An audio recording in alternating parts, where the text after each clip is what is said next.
All right. I think we are on. Are we on? Record this. Yes, we are on. Hello. Welcome to I Don't Normally Watch That here on JLJ Media. I'm James Lott Jr. And this is actually an episode where I actually watch pieces of it, but I don't normally watch all of it. And we'll explain later as we talk about that. But I'm glad you guys are here. I have three people today. Two you've seen the last 2 Fridays, spending time with me. And another person who's new to the chat. Hello, my two my favorite people, of course, they came with me every week. Frank Moran and Flobo Boyce. For you guys. There you go. I can't do that. And of course, a super fan, who I said, you gotta come on the show, them. You gotta come on the show, Matthew Theall. And I'm here. Hi. Hey, everybody. Hello. Everybody in the chat room, people coming in, come on in and say hello. The water's fine. We'll be talking about Star Trek this time. You guys have been really wonderful about the series we did with DC and Marvel. And this is another one suggestion. I'm getting other suggestions now. They're like, you should talk about the Lord of the Rings series. The new one's coming out. Or you should talk about this. Or you should talk about Stephen King stuff. And I'm like, so I'm getting lots of stuff. But some of the stuff I do actually watch. So I don't know if that counts for this show. But we'll work all that out. But this is one where I don't watch some of the stuff in this series, but I do watch others. But before we get into that, I want to mention 2 people today that we lost. Louis Anderson, a great actor comedian who lost. I loved him in his latest series. It was so good. And so it's very sad for that community. I heard he's a very nice guy, and from people that I know who know him. And so I just want to go to him. I just want to say I'm just really sorry he had cancer. But someone who passed away that was actually a very big part of my preteen and teenage years was Meatloaf. Meatloaf passed away today because he was an anti-vaxxer and died supposedly of COVID. And so that's pretty sad. But it doesn't take away from his catalog. He had the longest title songs ever, like 2 Out of 3 Ain't Bad, Paradise with a Dashboard Light. I would do anything for love, but I won't do that. And one of my favorites, you took the words right out of my mouth. And he was also a great actor in shows like Rocky Picture Show, Fight Club, and he was in Spice World. But he's also many more other things too. But a lot of those songs with Jim Steinman, who passed away last year, were great songs, great voice, just part of my upbringing. He was played in our house a lot. And so I really want to give a shout out to him and his family who are happy. His real name was Michael Aday. So to the Aday family, we are really sorry. Make sure I mention that. That was weird to wake up to both of those 2. We had 2 this morning. I was like, oh my God, okay. That was a little jarring, but I want to mention those 2. So just reading the report here. Yeah, it's pretty. Yeah, like it's been a very interesting year right now so far. Going on. And of course, I had passed on to a few people today. I saw the trailer, speaking of Star Trek related, Picard, and Guinan is back. My girl Whoopi Goldberg is back on the scene on that. Yes. I mean, is it Guinan though? I mean, he sounds like Whoopi. Like Guinan was Guinan. Well, this is Guinan was Guinan. Yes. This is like, hey man, the View's coming out next Monday on 8 o'clock. He's a hater. It's fine. We're happy to hear that. It's just a dull show. That's all. I don't think he just threw that in there. We'll get to all of that, but I just want to say, as we're doing the show, I saw that trailer today. And I was like, okay. And Flo was like, he wasn't impressed. He was like, chills, excitement. I know. I got excited a little bit. I didn't watch Picard, so I got a little excited to see her do that. But anyway, so here we go. We're gonna start. And so so many things start. I'm gonna start with this first. Star Trek or Star Trek? Why do people say it wrong all the time? Wasn't Star Trek the record label Pharrell ran in the Neptune? It was like Star Treks. Yeah, it was Star Trek. Yeah, I have no idea. People say it wrong all the time, or say it like it sounds like Star Trek, but it's Star Trek. It's just people who are only barely paying attention, like those who say Dark Vader and such. Yeah, and Library. Yeah, right. What's wrong with you guys? Library. I say library all the time. Yes, I just always think so. I just want to start. Just thought it was kind of funny. People say Star Trek, and I'm like, it's not Star Trek. Yeah, no. Okay, the original series, which I grew up with. I don't know about you people, but I grew up with it because I was actually close to that time period. So I grew up as a kid in syndication. Was on, and first of all, did you guys watch the series? Oh, well, I've seen it, absolutely. I didn't watch it live, of course. No, we know you didn't. Frank? Yeah, but I have to admit, I have not seen all of them, though. Okay. And Flobo, computer crashed. So that's his turn. Hey. Oh, my God. So he will be back. He will be back. Give it back. So what's about to see why he's sitting there doing it. So okay, the cast was very diverse, as you can tell. It was on purpose, clearly. The stories were a little over the top. You know, the acting was very interesting. Why do you think Captain Kirk had appeal? Oh, man. Why William Shatner's Captain Kirk, I should say. I should make sure I clear that up. I mean, there has to have been something about how he looked for the time period. And I don't know. There just must have been a measure of sex appeal that really existed in that ridiculous, colorful shirt that I don't understand to this day. But there has to be a measure of that where people wanted to be him, you know, and wanted to be out there banging all the chicks. And then all the chicks wanted to like be with him, you know, one of those like old school wrestling sayings. Wrestling sayings. Frank, why do you think that William Shatner's Captain Kirk is just really, for some reason, I mean, they make fun of his acting, but that's even part of it. Yeah, it's part of it. Yeah, I mean, I feel like, I mean, I don't know if like as a kid, when you first get exposed to Star Trek, you're really dialing into the acting of William Shatner. I feel like that is a delight you get to enjoy as you grow up, and then it's like another layer that you get to enjoy. Yes, for Star Trek. But there was just not about. I mean, the gunslinger captain who filled with lots of swagger. I mean, good with the ladies, sure, but just I mean, he believed in the no-win situation. He always had a way to get out and a sweet drop kick. Never forget that. Nothing like that double axe handle. Yes. So Flobito were asking people why Captain Kirk played by William Shatner endures. Oh yeah, I mean that's your the swashbuckling hero that can quote Voltaire and take a punch, that kind of thing. It's a cool archetype, especially at that time in the 50s where there was that yeah, as I meant. I'm like, yeah, I mean everyone's old, right? With like those westerns and all that, right? It's basically a cowboy in space, so I get to see that. Well, it's funny. So Star Trek was the first to have an interracial kiss on national television. So that's how that distinction with her and him. But they did it in a way, of course, they couldn't just say just kiss or whatever. It was under a spell, and they had to trump all the stuff to make that happen. But still made history. And just to believe that was literally, I think it was the year I was born, they did that. So it's kind of crazy if that was not that long ago when you couldn't have interracial kissing. I heard a story. I don't know if it's true or not, but I heard a story where they purposefully blew every take where there wasn't a kiss. So they were kind of forced into having to use one where there was. I heard that also. I don't know if it's true or not either, but I heard that. I think he actually talked about that on Trekkies. I think he talked about that. Or there's one other documentary that it was really good that he talked about. So we just want to make sure we start with them, just give them homage. They started the whole thing. Hello, everybody. Hello, Mystic Show. Everybody in the chat room. I love everybody's here. Hey. Thanks for coming in, you guys. We got 8 people watching. I love it. So keep on in. Okay, so I just want to mention that series that kicks everything off. Okay, and literally almost continuously for a long time between the movies and TV show, there is something Star Trek out there. The only time there wasn't was after Enterprise, before Discovery. It's like a 12-year difference or whatever. But other than that, there was always something coming out that had to do with Star Trek. Which the first set of movies, let me read them to you folks, just to remind you. There was Star Trek in 1979. There was Wrath of Khan in 1982. The Search for Spock in 1984. The Voyage Home in 1986. The Final Frontier in 1989. And Undiscovered, I can't get out. The Undiscovered, oh my God, folks, I'm totally sober. The Undiscovered Country in 1991. Out of that bunch, I looked on Rotten Tomatoes and other things. The Wrath of Khan is considered the best and the highest. And actually, The Voyage Home is second in most people's eyes. I thought that was a little more cheese and winky, but apparently that was fine. The Wrath of Khan is the best movie, like the best film, but The Voyage Home is the most fun. Yes, okay, that's what it is. I think that's what it is. So let's start with Star Trek. The first movie comes out.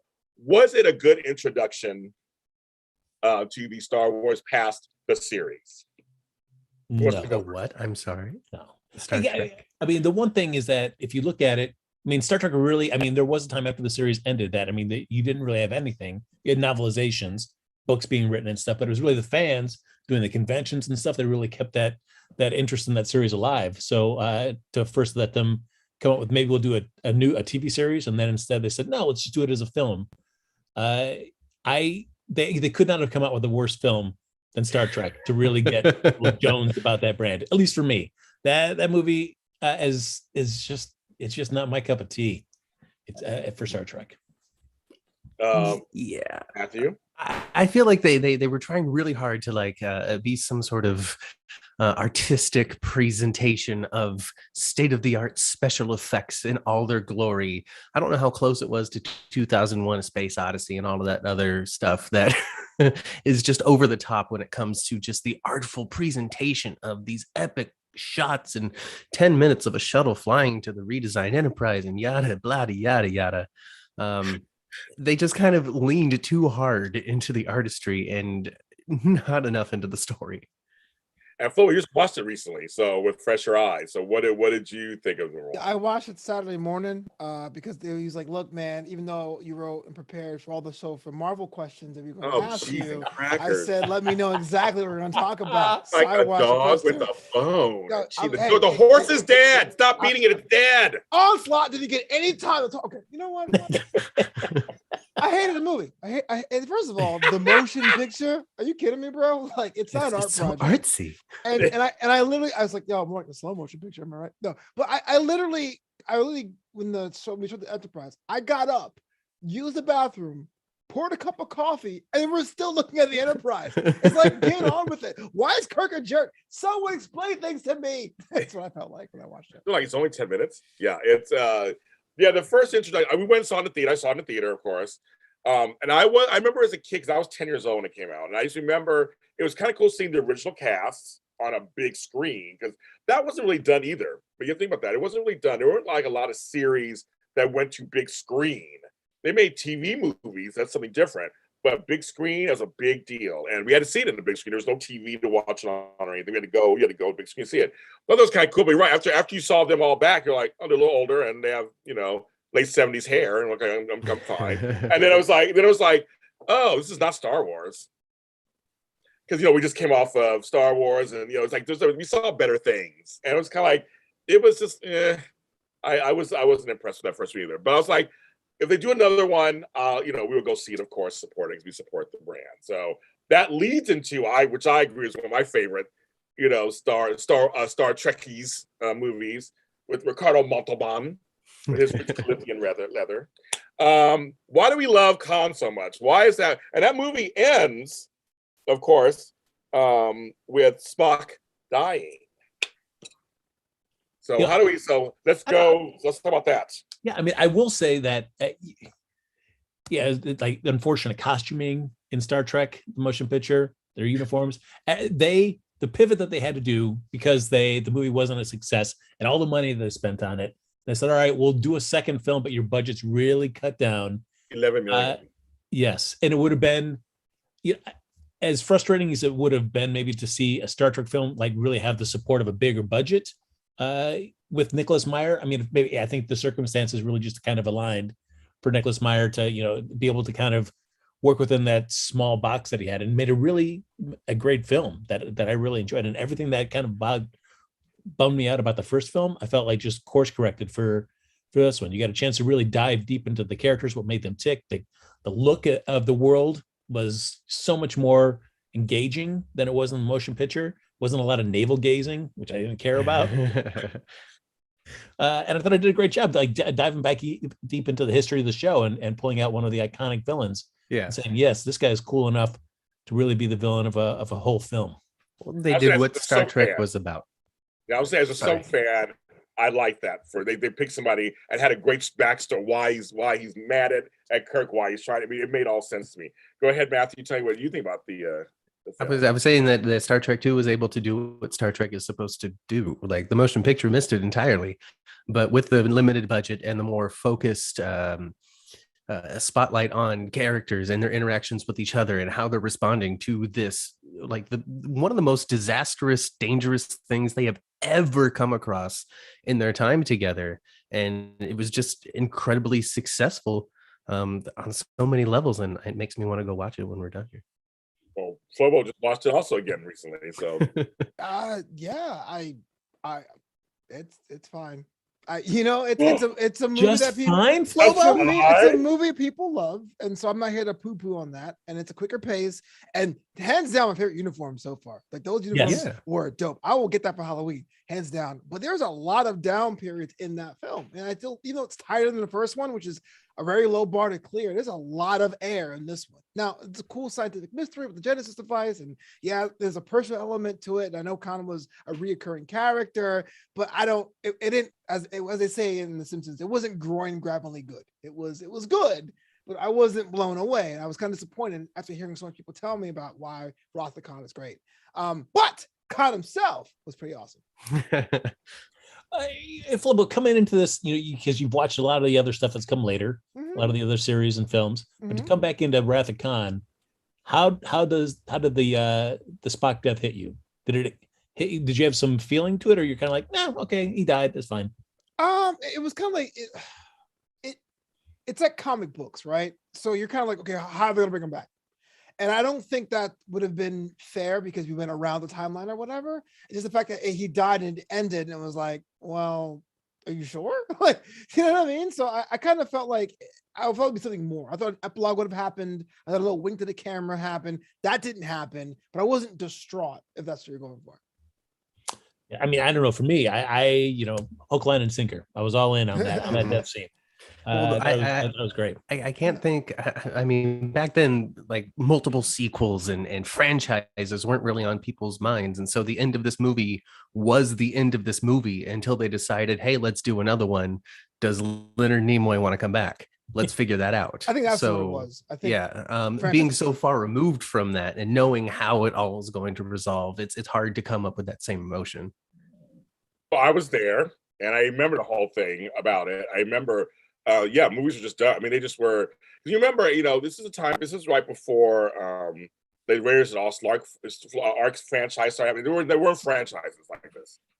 It just wasn't. And the second Star Wars hadn't come out yet. And there were a lot of things that hadn't happened yet. So you're right. So it's like, is this going to be something? Is it not going to be something? Is it? It's this just it. Will it be a TV series later sometime? Like, no one thought of anything. It's just like, oh wow, okay, that's it. I remember that. And I remember when they were doing negotiations in National Enquirer, like that. Inside Edition, hard copy, whatever. We're talking about, Leonard Nimoy might be, holding out. Yeah, I'm aging myself. Might be holding out. They don't know what's gonna happen. And I remember that was something that was a big deal when he come back. And later, of course, they started directing the movies. It was like that was a bad idea, but whatever. That's my story. But yeah. I mean, they're just such nice character bits. I mean, the Kobayashi Maru.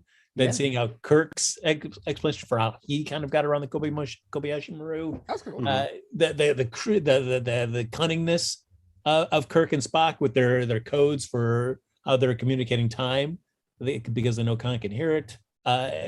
Just great stuff. I don't even want to bulldoze over Kirk, Carol Marcus, and David. Because here is a consequence of his philandering ways out in the galaxy right in front of his face. And we see a different side of Kirk that we never even really thought about before, where he was like, you made me miss like this kid's life. Like now that he's there, I want to like kind of be a part of it. This is fun for me. Like I didn't have this chance. I thought that was nice. And there was something, because I mean, I guess you could look at 2, 3, and 4. It's kind of like a nice little trilogy, but it's also, there are a lot of things presented in 2 that I felt like never really got a chance to be fully explored, only because I guess at that time you don't know, is the film going to be successful? Are we going to do 3? Does that mean we're going to do 4? So I never felt like the Kirk David thing. I felt like there was more that could have been explored in there that I was bummed that never really got a chance to happen. Was that introduced beforehand? Sorry. No, go ahead. I was afraid. Was David introduced before in the show? No. First time. Okay. No. And I was going to ask anybody, I've never read the books or anything. Are like Star Wars, are there books of like Kirk's kids and stuff, anything like that, or no? No. I mean, there's tons. I mean, I've read so many. I felt like more than the original series, it was the books that really just locked me into Star Trek. But I mean, much like everything, like as we've talked about before, James, like with Star Wars, it's just the novelizations, how canonical they are to the television and film Star Trek timeline. Yeah. It varies. Yeah, okay, I wasn't sure, but yeah, he was not. No, there was not before mentioned. Yeah. But I mean, Shatner is fantastic in this. I mean, like the sequence where they're trying to get the shields down. You know, if you really, I read Nicholas Meyer's one of his biographies talking about it, his experience writing those films, and just how he put Shatner through the ringer on those takes, just to get him to that kind of like deadpan expression that he has and delivery that he has when they for the take that's in the film. Just wore him down till he got to that. I loved it. To beat the Shatner out of you. Yeah, it's great. It was great. There's so much I love about that. It was like, It was fine. It was fine. It was good. I just feel like when, and this is why I didn't get to Star Trek till very late. There was so much gatekeeping with this fan base that I wanted no part of it. And for a long time, I didn't even want to give it a chance. But old school Star Trek fans would lord this movie over me and say, "Oh man, Rather Khan, yeah!" I'm like, "Oh, cool. I want to go see what the fuss is about." And to be honest with you, now that I know where Khan comes from, oh, Shatner totally earns that. Like Khan basically said, "I'm going to totally break you down," and then that kind of makes sense. It's not just a meme, but I felt like I was expecting a lot more. Maybe I just come to the hype train, but it was a good movie. I'm not like poo-pooing on it. I'm just saying it was all right. It's a very different movie than what's being produced now, and a very different style of what Star Trek is now. So if you're coming in later on, like in the most modern era or the Chris Pine movies, then it's a completely different flavor. Yeah, we're gonna get to those. So right now, like how fired I'm much more like enthusiastic and like positive and excited than any time that I rarely talk to James. Usually I'm just like hating on GH all the time. Yeah, it's kind of weird. Like, no, this is great. I know it's like Frank trying to convince somebody something's good. I'm not used to, I've never seen this side of Frank. I know Frank's ever. It's good, guys. It's like, wow. It's like, what is that term, heel or whatever? You're a heel on this or something? No, you know what it is, Babyface now. Here's the thing it's like, I always say, I like this, I understand this is great. It was fine, but I feel it never goes the other way. It's always like, oh, you don't understand, newbie, or oh, you know what the problem is with you people. It's like, it's so weird. It was fine. I guess I was expecting Fast and Furious 5. I'm kidding. Like, I was kidding. Yeah. But I'm just saying, it was good. It was fine. All I know is it's Freaky Friday because Frank and Full just strange places. Okay. I can't with you guys. Okay, so now, now it goes to 3, The Search for Spock. Yeah. I remember how hyped this movie was, actually. Yeah. And the previews that coming out, we were all going to see this. And Spock isn't dead. And in soap opera fashion, his capture, what they call it, was whisked away by McCoy. It was whisked away and held, and then they're going to reunite his body and mind and soul and beings. I guess that's the one thing they did to protect Spock and give him a way to still be alive in Star Trek 2, because they did include the little mind meld before he went into the engineering. They did. I'm just saying it's kind of funny how this is how to me, it's very soap opera-y to do this, soap opera-esque. And I thought, just do like Dallas, make it a dream. But anyway, so he's back. So this whole thing was a search for Spock. So what do you think about this film? Well, I mean, we also get your nice thing too, James, about like, first speaking of soaps, you get the recast of Saavik with whatever Robin Curtis takes over for Kirstie Alley. For Kirstie Alley, I was like, "Where's my Kirstie?" I like her. She was busy doing Cheers then. I had to look it up. I was like, she's like 71 years old. I'm like, this girl's been around, bro. Like, congratulations, Kirstie Alley. Yeah. Yes. I forgot. Yes, she's doing Cheers. You're right. She did go to Cheers. Yeah, because I was like, where's my Kirstie Alley? Anyway, so do we think this film? I mean, it's got, according to Rotten Tomatoes, it's fair to middling, as they say in the old days. It wasn't anything. No, they didn't hate it. They didn't love it. No, I mean, I guess I kind of led into how I felt. I just thought the David's death was just, it was a bummer to me, just because I felt like it didn't really have much impact in the film. And I felt like it was just kind of, I was interested to see more of the David and Kirk relationship kind of being explored, and we never really had that. It's like as they were writing the script, they got to the end and they're like, man, this Klingon is not imposing. We got to do something to make Kirk real upset. Dr. McCoy was hilarious with Spock's Contra. Yes, we love Dr. McCoy. Oh, he was like audience surrogate. Like, Jim, you're going crazy. What the hell is this? And the guys were fly in the 70s, bro. They were like having like these like full hairy chested beverages in the room. Yes. It was a product of his time, baby. It was awesome. Well, I mean, this is the first time we see the Enterprise destroyed. Yes. And I mean, we've gone on to subsequent TV shows and other films that have destroy the become a trope. titular starship. Yes. So do you gentlemen enjoy using the device of destroying the starship that the team is on, or it's like, doesn't really do I'm much over it. I think it's only worked twice. Yeah. Yeah. What's the second time for you? Enterprise D and Generations. oh my. Oh my. He goes, oh my. Wow. There's a real Frank coming out. Okay. He's oh my. Yes. I think I'm over it. Yeah, it's I don't know. I mean, I feel like this third film, if looking at 2, 3, and 4 together as a overall story, it's fine as its own kind of standalone. If you look at it by itself, it's just kind of like. I agree. It's the middle between 2 and 4, basically. Like literally. Yeah. Like middle of 2 and 4. So we're going to 4. I don't want to talk anymore. We're going to 4. Hey, the voyage Georgia Gracie, home, Wales. Woo. the humpback whales, and all the 80s goodness of San Francisco. Seeing Spock wear a headband, I was all for it. Lots of hijinks. That's all I'm use those words. Lots of comedy of them being down on Earth in 86, and of course, and also, of course, they cock. Okay, it was wrong person. Kirk. Yeah, for extra long and probably. I thought it was something else. I guess that's Sex and the City. I guess. Kirk, of course, meets a chick that's down there, and there's a whole thing with her. So anyway, do we? I mean, I liked it. I mean, I was a teenager when I saw this, and I thought it was kind of fun. It was fun seeing them back in today, and lots of winks and nods, and it was quickly it came. People love this film, apparently. So, what do you three overall think about it? Saving mankind and taking the whales back and whatever and all this stuff. I mean, I enjoyed it. I mean, there was always the talk about like they wanted this as a vehicle for Eddie Murphy back in the day, that he would be the doctor instead of the marine biologist. Yes. I don't know. Yes. I don't know how that movie would be with Eddie Murphy in it. It would be interesting. I mean, without Frank, it'd be like Richard Pryor at Superman 3. That's what it'd be like. Ooh, yes. That's what I think. I'm like, yeah. It's comedy, y'all. Not a good idea. It wasn't his fault. It was Drunk Superman's fault. Because I don't know. Because I mean, certainly Richard Pryor. Trying to think Richard Pryor in Superman 3. Yes, it is odd. But I also don't know, like Eddie Murphy in a Star Trek film. Like Eddie Murphy at that point was, becoming such Eddie Murphy. Does that kind of just break a Star Trek? That's what I said. I think it'd be odd. It'd be odd. I'm agreeing with you, Frank. I think it'd be very strange if that happened. It wasn't Richard Pryor's fault. It was Superman. Yeah. It was. Another show. Sorry, but anyway, but yes, this film, you guys. But I think the film, in terms of like Kirk, excited to have Spock back, but it's not the Spock that he knows yet, or the Spock that he wants. And so just that wants throughout the entire film. It's like, no, be the Spock that you're supposed to be, not this person anymore. Be my Spock.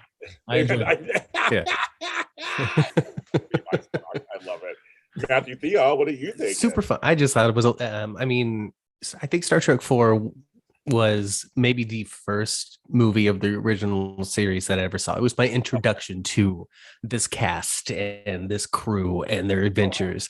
So it has a soft spot in my heart. And I remember watching it on VHS time and time again. So a lot of my memories for it are very emotional and very fond. So when it comes to like deeply analyzing this film and the greater mythos of Star Trek, it's a little more challenging for me because I like Chekhov going up and asking about the nuclear vessels and Scotty talking to the computer mouse and just all kinds of different just bits throughout this whole thing that it just make the movie so fun. Is it true what they say about the even movies being better than the odd ones, or is that like a thing here? Is that kind of worked out that way? Yeah, it kind of worked out that way. It kind of worked out that way at some level. Yes, it kind of did. I've heard that also. But it kind of worked that way. Flobo, what do you think about 4? I haven't seen the 4. I saw the first two for this. Well, it's a lot of fun. You don't normally watch that. I don't normally watch that. No, I watch now, that. But I'm afraid to watch it now because then Star Trek fans will get mad at me for having opinions about movies. So I don't know. Yeah, I feel like nobody's really coming after you for like not seeing The Voyage Home. Like nobody's. I know Rapid Con people come after you, but nobody's like, you haven't seen The Voyage Home? Come on, man, George and Gracie. You don't know George and Gracie? Oh man, first contact, bro. What's that? Matthew, for you, hilarious. Having Voyage Home be kind of your first foray into Star Trek, how did you proceed after that? Did you just kind of wait until 5 comes along, or did you go back and see 3, 2, 1. I definitely watched them out of order. So Voyage Home was my first like original series thing I saw, but my dad and mom always watched The Next Generation kind of weekly, and I was vaguely aware of it with my super young 3-year-old brain. And then what really drew me in first was Deep Space Nine. I started catching some of those reruns when I was like 10, 11, 12 years old. And that's what really brought me into the franchise. And from there, they got the VHS tapes for me to explore some of the other things that happened in the great timeline of Star Trek.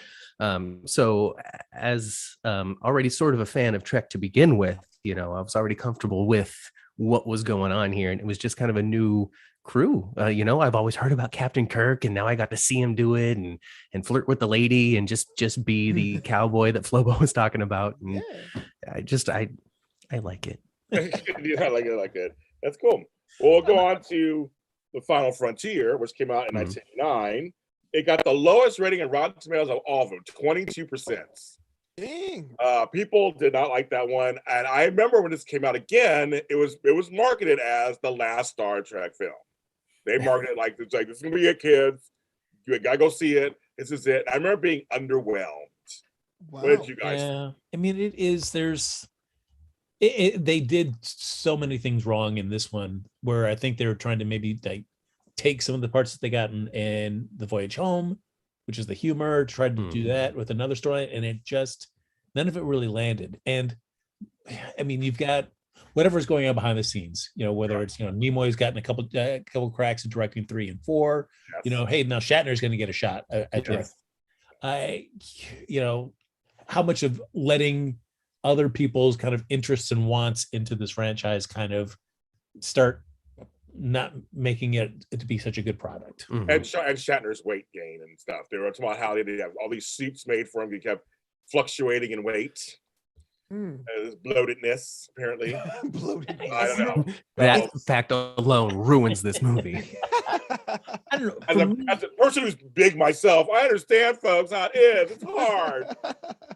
It's they're on Spock, Kirk, and Bones go to Yosemite for a little hangout time, and they're around the campfire, and they start singing "Row, row, row your boat," which is okay, whatever. But they also are doing like s'mores or just but they keep calling him marshmallows, and I don't like. No one has ever called marshmallow marshmallow.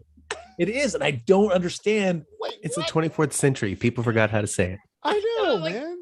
How it always stuck out to me, and I feel like nobody really calls that. Everybody's just like, oh no, they're just hanging out, having And so you got up from the theater. I'm out with your popcorn. Yeah, that's right. It's like marshmallows. What is this? Doesn't make no sense. Directed it sucked. That's what a fan says in that room. No, I mean it's it's got like easy humor where it's like Scotty will say, "Oh, I know every part of the ship," and turn around and bang his head. Yeah, and you're like, no, okay, yeah, Spock's half brother, lame. What does God need with a starship? Lame.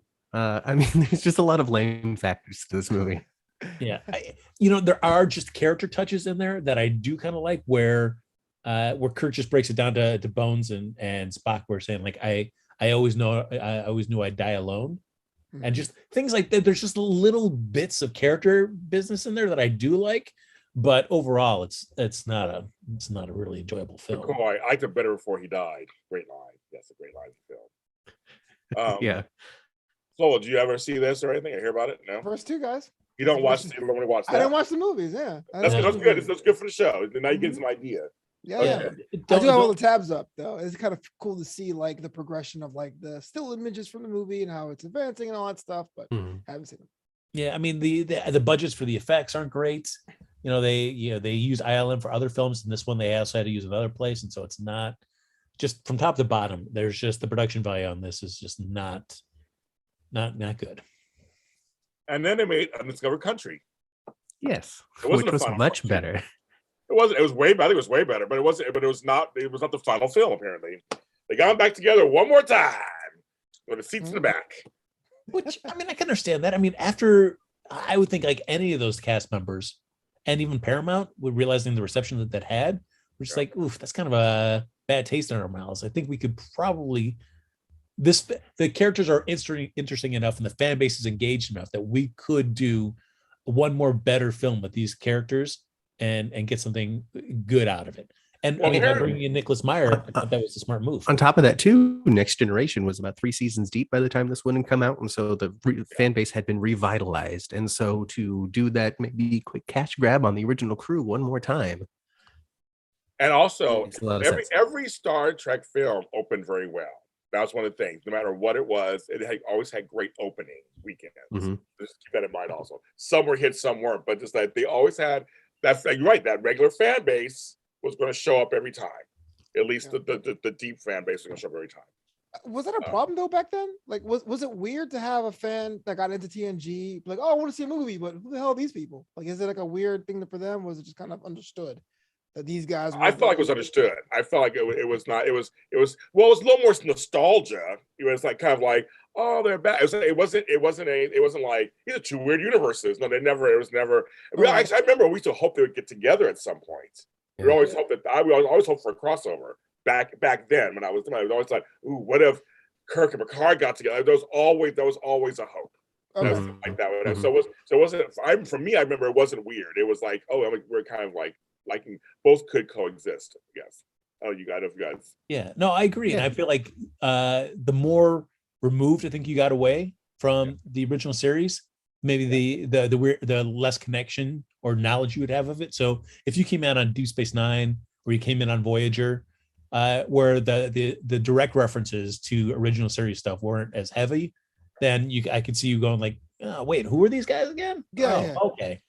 Like, I guess more like okay, it's kind of a weird example. But like when I was a kid in the 90s, I loved a pup named Scooby-Doo. But like the Scooby-Doo movies would be the original Scooby-Doo. And I'm like, you know what I'm saying? But like, you want your people on the big screen where they're gonna be rooting for that. Like understanding it was a different universe. Or I know people were like, oh, okay, Kirk is great, but Picard in his own movie, baby. Or it was kind of like understood, hey, look, there's your TV shows here. However, for me, it was understood. It was two separate things. It was fine. There was no nothing strange about it. And so now we're leading into. I do want to talk about the series, of course, but now we're leading into the JJ Abrams universe. Yes. One last thing is I feel like 6 does a great job. I mean, a great job servicing the characters. There's everybody gets some nice bits of business in there as well. Yeah. And even as much as I'm glad Nicholas Meyer did some stuff with the characters, where felt like I was kind of robbed of this the Kirk and David kind of exploration of the relationship. Seeing Kirk's anger towards the Klingons in general, kind of like he's like, it's like I can't hate an entire race because of the actions of a few. And seeing that kind of dialed back into him, kind of reaching a new level of understanding and getting back his son, as he says at the end of the film. That was nice. And yes, McCoy, Spock, and Scotty do appear on Next Generation. But we'll get to that. We'll get to all that. Okay, so now the JJ Abrams films. We had Star Trek, 2009. We had Star Trek Into Darkness in 2013, and Star Trek Beyond 2016. First, before we get into each of the movies, did you like the casting of all the recasting of all of Kirk and Spock and Uhura and Scotty and all of them? Did you feel like it was good recasting? I thought it actually found it worked for me. Yeah, I feel like the first time you see the lineup, I mean, I think just only because you're recasting these iconic characters, it's gonna take you a second. At least for me, I was like, really? Okay, interesting. But watching them in the film, I was fine with it. Yeah, I'm totally okay with the cast. I remember the promotion because big Star Trek fan by that point. So this was the first thing after a dead couple of years of absolutely no new content, and so you were just glued to the internet seeing what was going to come next. And I remember that seeing Zoe Saldana. Oh God, Uhura. I don't remember who people's names are this late in the day. And Zachary Quinto as Spock were the two that really kind of like stood out to me. As like, oh, these are kind of like gets. I knew Zachary, of course. Zachary, of course, knew from Heroes and everything. So what did you think, Flobo? It was interesting because I didn't grow up with Kirk. The first captain I saw was Picard flipping through channels. So when there's that scene in the trailer when he goes like, I'm James Tiberius Kirk, and everyone my friends like, oh, Kirk is back. I'm like, who? What? I will say I bought tickets for all the JJ Abrams, Kelvin, whatever they call them, movies because of the aesthetic. For some reason, I was in this like retro future kind of thing, and they threw everything at you. It was Technicolor for 2009. So again, there was a little bit of a jumping on point.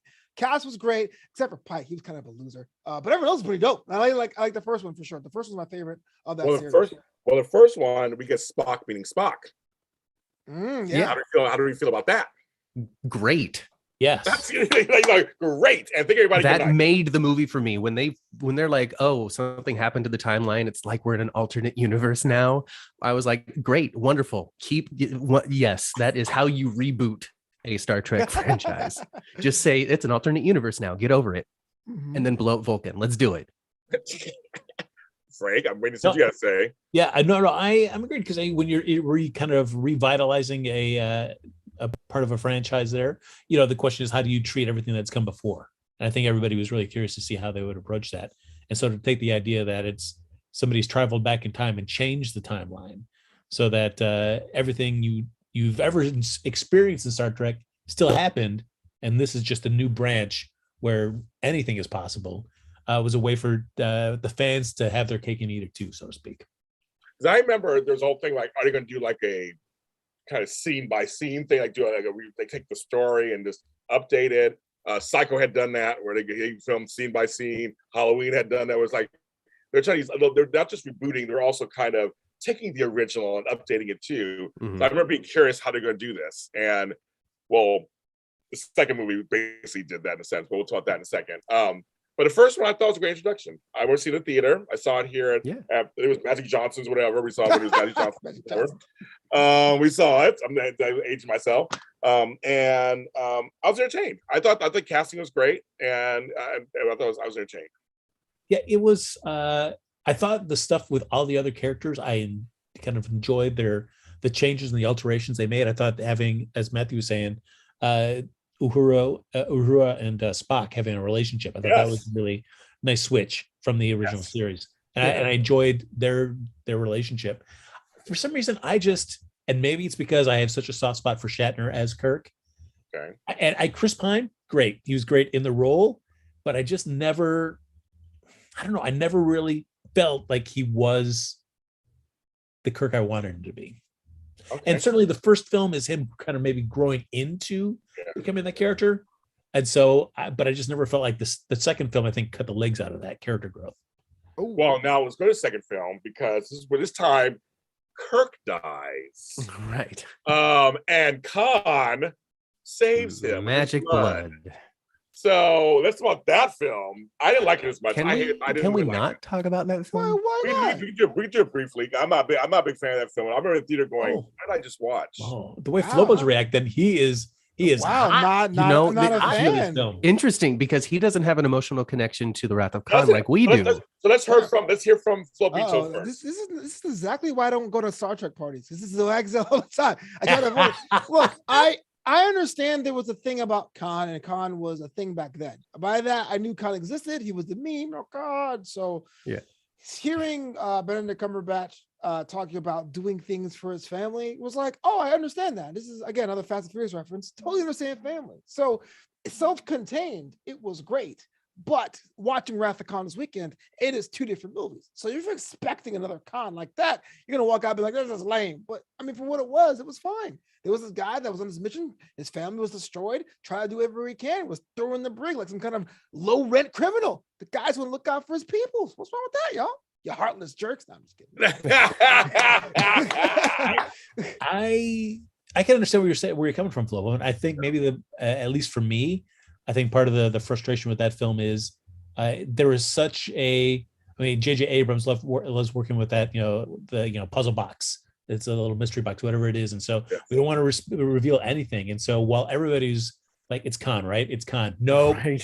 Nope. It's not Khan, guys. No, it's a new dude. It's John Harrison. He's brand new. Ugh. And so when he does that reveal, or that he's Khan, I mean, Benedict Cumberbatch will enjoy, but he says that, you're like, okay, yeah, we know, And I just feel like, for me, being so disingenuous about that character in the film for no real reason, like it just kind of soured me a little bit. And so and that's aside from my issues with the film itself.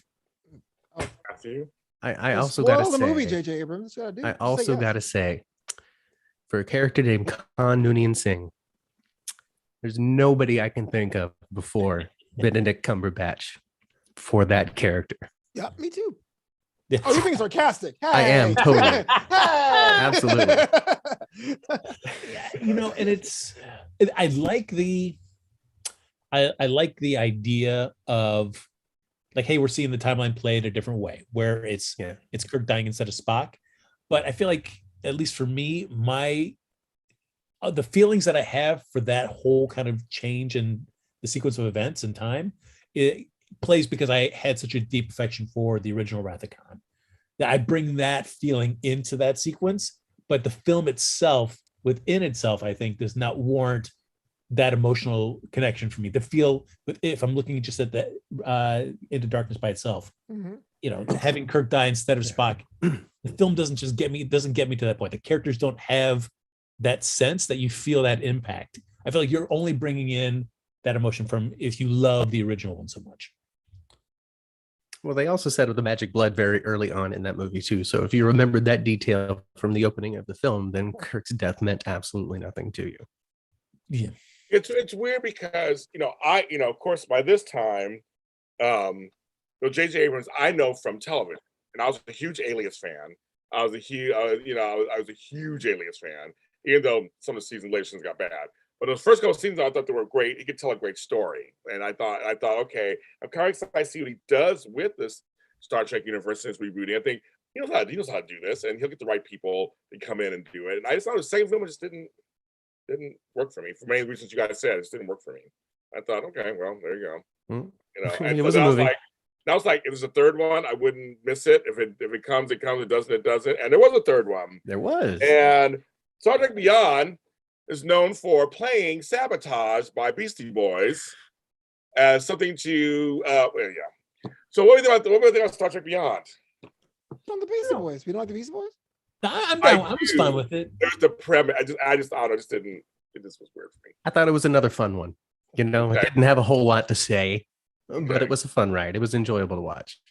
To me though, I think my favorite parts of that movie was the tie-ins that they put into Enterprise, because it was the first time they had really kind of acknowledged Enterprise outside of Enterprise, and so that was fun to see. Yeah. It's a shame because Idris Elba, I mean, he's a great actor, but I just thought that that character kind of was underserved as a bad guy in that film. Wasted on such a good actor.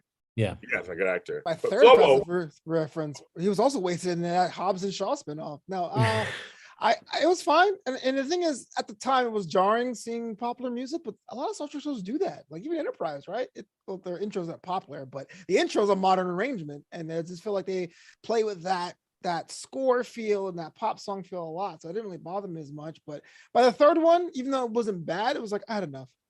If there was a fourth one, I probably would have gone. You know what I mean? It was like, okay, I'm good. The Enterprise riding a wave to the Beastie Boys in order to surf their way to solving the conflict was fine, visually interesting, but a little more goofy than our expectation from a Star Trek thing. That's what it was for me. It's just that's a good word. It's goofy. Although the fact that I could understand that, but that they played Sabotage in the first film, at the first Star Trek of JJ Abrams, that it comes back full circle into this. I was like, all right, I'm willing to buy into it. It's a nice callback to the first film. I could see why Kirk would be jazzed about that particular song playing. So I was all right with that.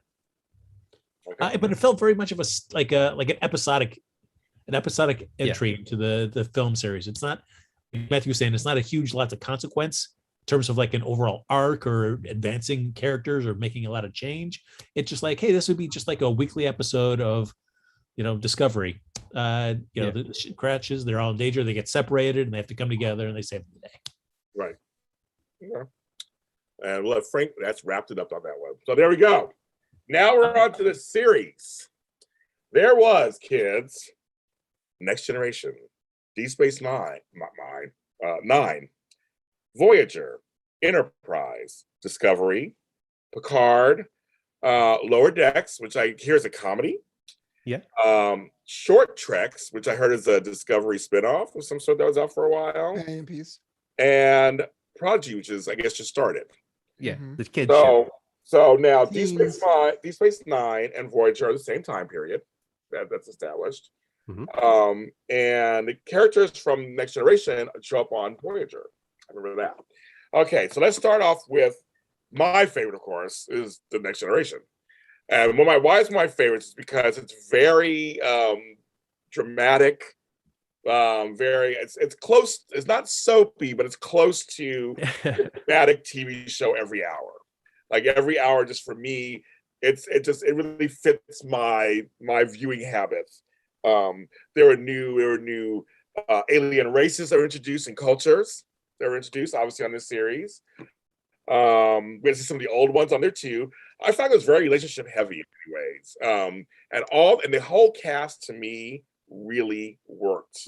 Every character was a hit for me of the main cast. I was from Data to they're all just, to me, it was like a very separate thing, still with the Star Trekian ways. It was still part of that, but that was very different. So I did really like that. Now it's your turn to tell me what you guys think about the Next Generation. And whoever wants to go first can go first. I liked the Next Generation. Next Generation is something that I didn't necessarily see from beginning to end, front to back, while it was live. I went back and watched it in chunks, and it was very, very out of order.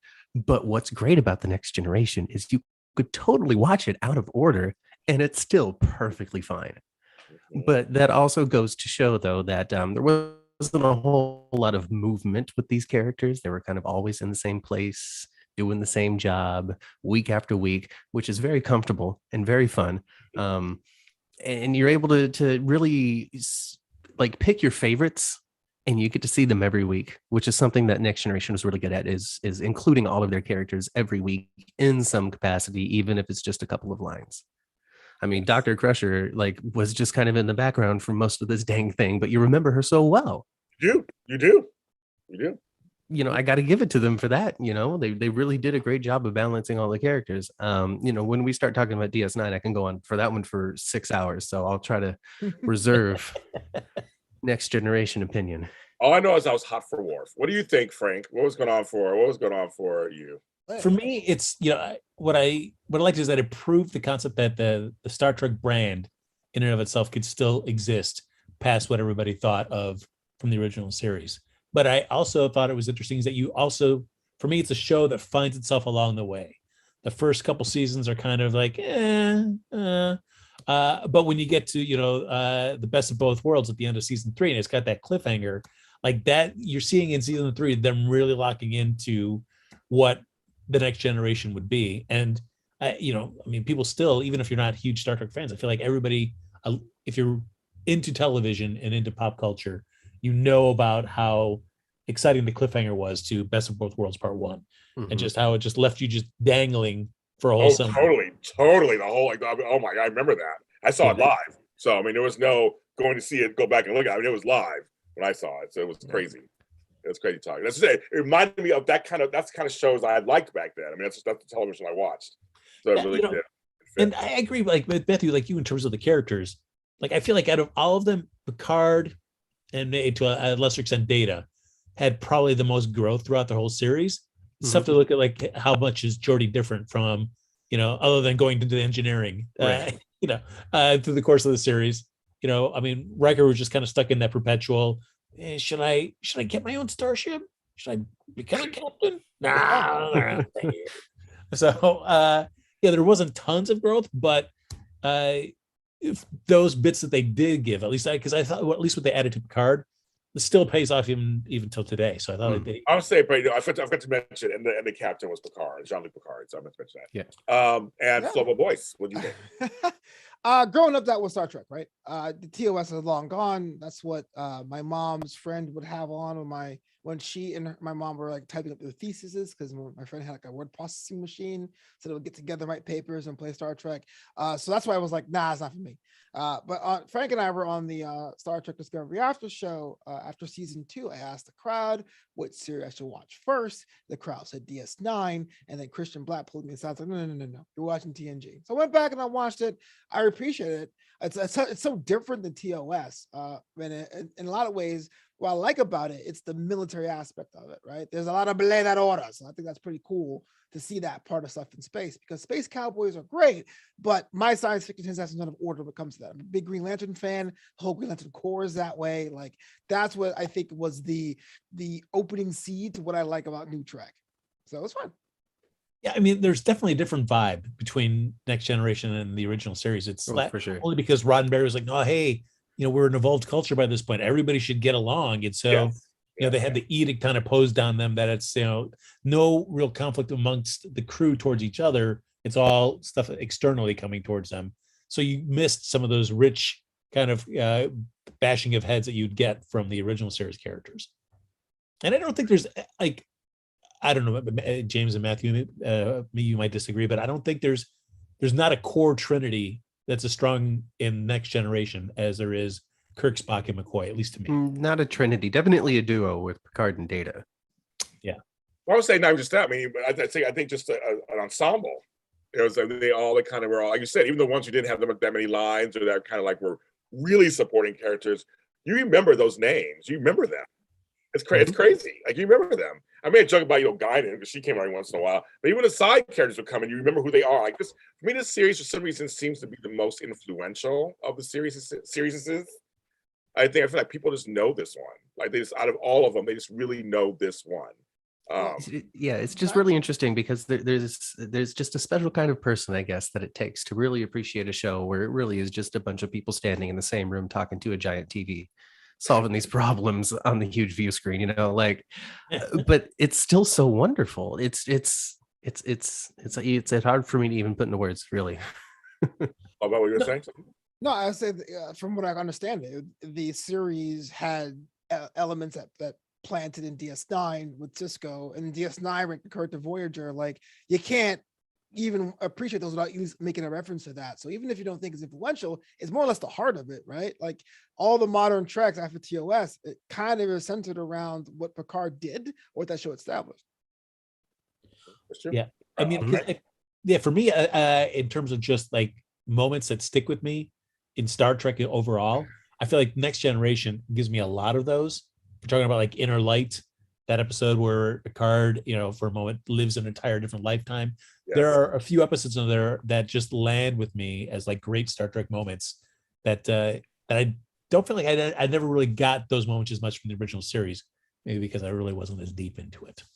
Well, this series is one of the few of all the Star Treks who have been nominated for best drama and the Emmys and things. They got acclaim. This series got a lot of acclaim while it was on from the community. Okay, so this one I got into a little later. I did watch it, but I got into it a little later, and I appreciate it actually more. It's my second favorite series of the series. We had Benjamin Sisko was the captain. It's Deep Space Nine. Religious themes, crew conflicts. And this is the one that has what Flo said. The first one I didn't have. It had storyline arcs, very serialized. I know you're chomping at the bit, Matthew. It's very serialized. I thought, I was a 7 of 9 fan. There was a bunch of really good writing to me in this series. So go ahead, Matthew, first, because I absolutely love Deep Space Nine. It is my absolute favorite of anything that has ever had Star Trek attached to it. Every single one of these characters is compelling, is interesting, is so deep. The relationships are so well developed. And you have this main cast, but also this endless cast of recurring characters that are also just as interesting and as deep as everything else that is going on. Can we just do a podcast about Deep Space Nine? I was about to think about that because I'm like, for JLJ Media, I don't know, you're really good. That was just opening remarks. I would go to Flobo Boyce this time for a secondary concurrence. As a kid, it was a kind of a joke. There was another one. In fact, I think the Simpsons made a joke about that. Like, Star Trek is so very, very tired. I was like, how many Star Treks can there be? And they weren't even exploring space. Space was exploring them. I was like, this is kind of lame. Going back and watching it again, I've learned to like it. I think when he becomes captain, I guess Benjamin is a top tier captain for me. But it did take me longer to get into. You basically have to understand and appreciate the Bajoran Cardassian conflict, which I didn't until season 2. I was like, fine, it's not going away. Is it? All right, fine, damn. Because if you didn't, you're like, what is going on here? Why do I give a damn? So I think it stands alone. I understand why it has its fans. I learned to appreciate differently than TNG, but it's all television. for me, seeing a black man as a captain was a major thing for me. As a black man myself, it was like that's what I knew. Gene Roddenberry wanted this utopian society, basically, right? So I like the fact that there was a black man who was the captain. I thought, why not? I mean, just why not? I thought Avery Brooks did a great job. Anyway, so Frank Moran, your turn. Well, I mean, when you have the man called Hawk come in. yeah, exactly.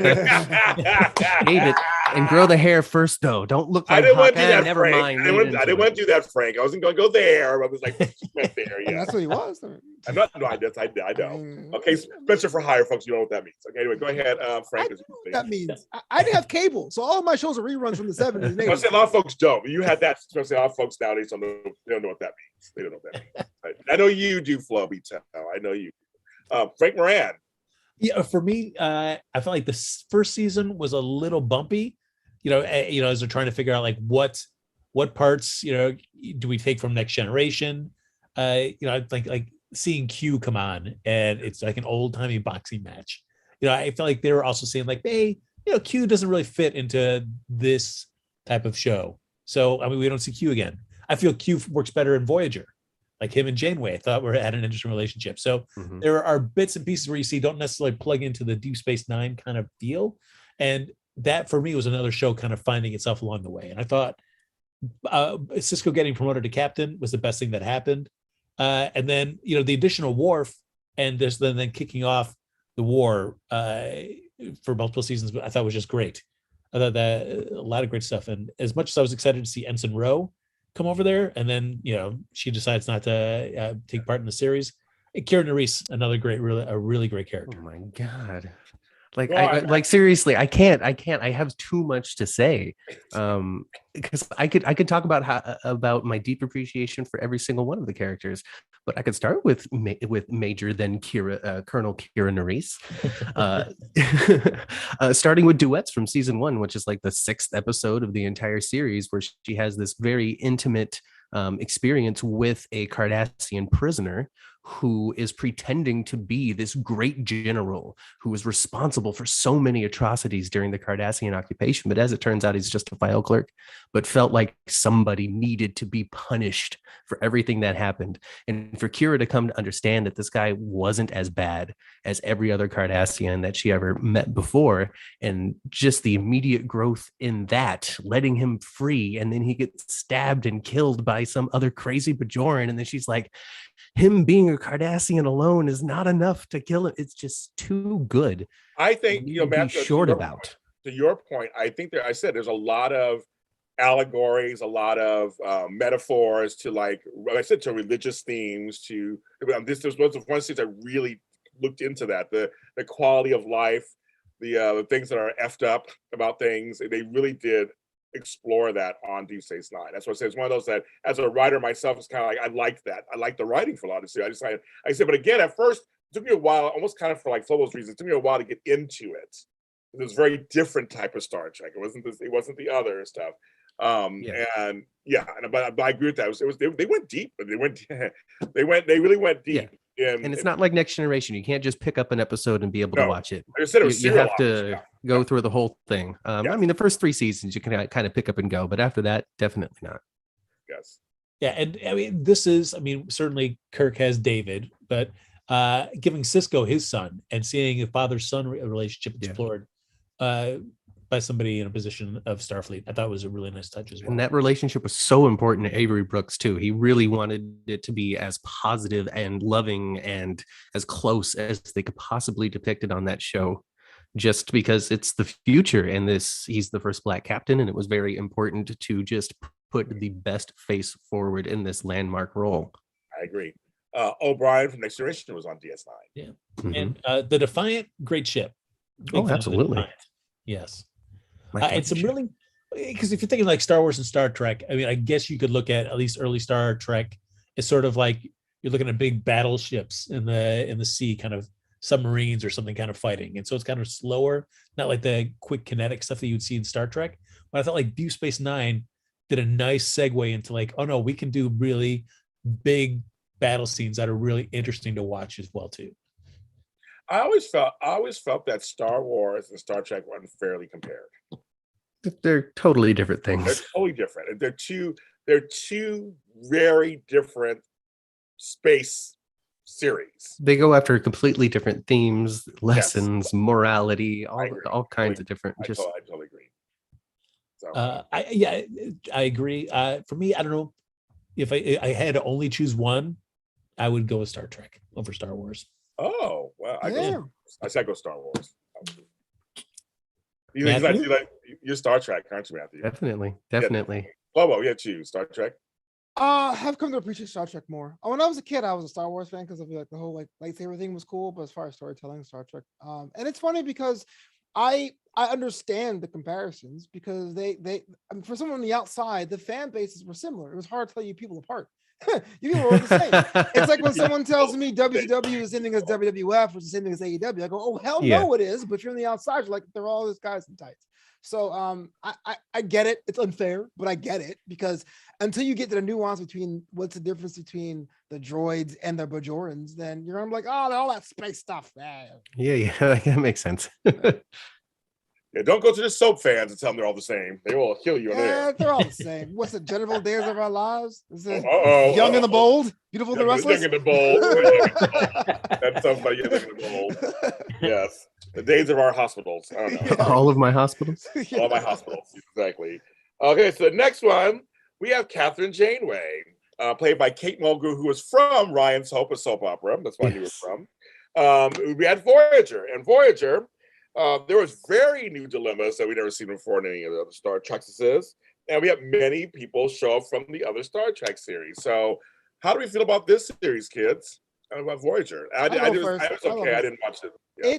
It you know what? I can't say it's all right because that sounds very dismissive. It doesn't offend me. It doesn't tick me off, but I've never engaged with it. It's like it's there. It is going to a trendy bar and someone having a TV on. That's what Voyager is. I'm entertained, but I don't really feel a connection to anyone. And that ship was weird looking. That's the only thing I like about it. I actually really like the design. You bet you would. I know. This is gonna be great. Flobo, you and me. We're just gonna have to do our The own Rock was thing. in an episode of Voyager. That counts. I think that Voyager, it can be considered Star Trek light. It's like diet Star Trek. You can just sip on that for a little while and just get the flavor, but it's not going to be long lasting or something that you want to go back to again and again and again on a binge. Mostly, for me, it's a show that is just incredibly good at abandoning anything that could have made it really interesting. Dang. Well, this whole blended crew between Starfleet and the Maquis, absolutely no conflict between the two of them whatsoever. What the heck? Secondly, they were lost in the Delta Quadrant and just going home.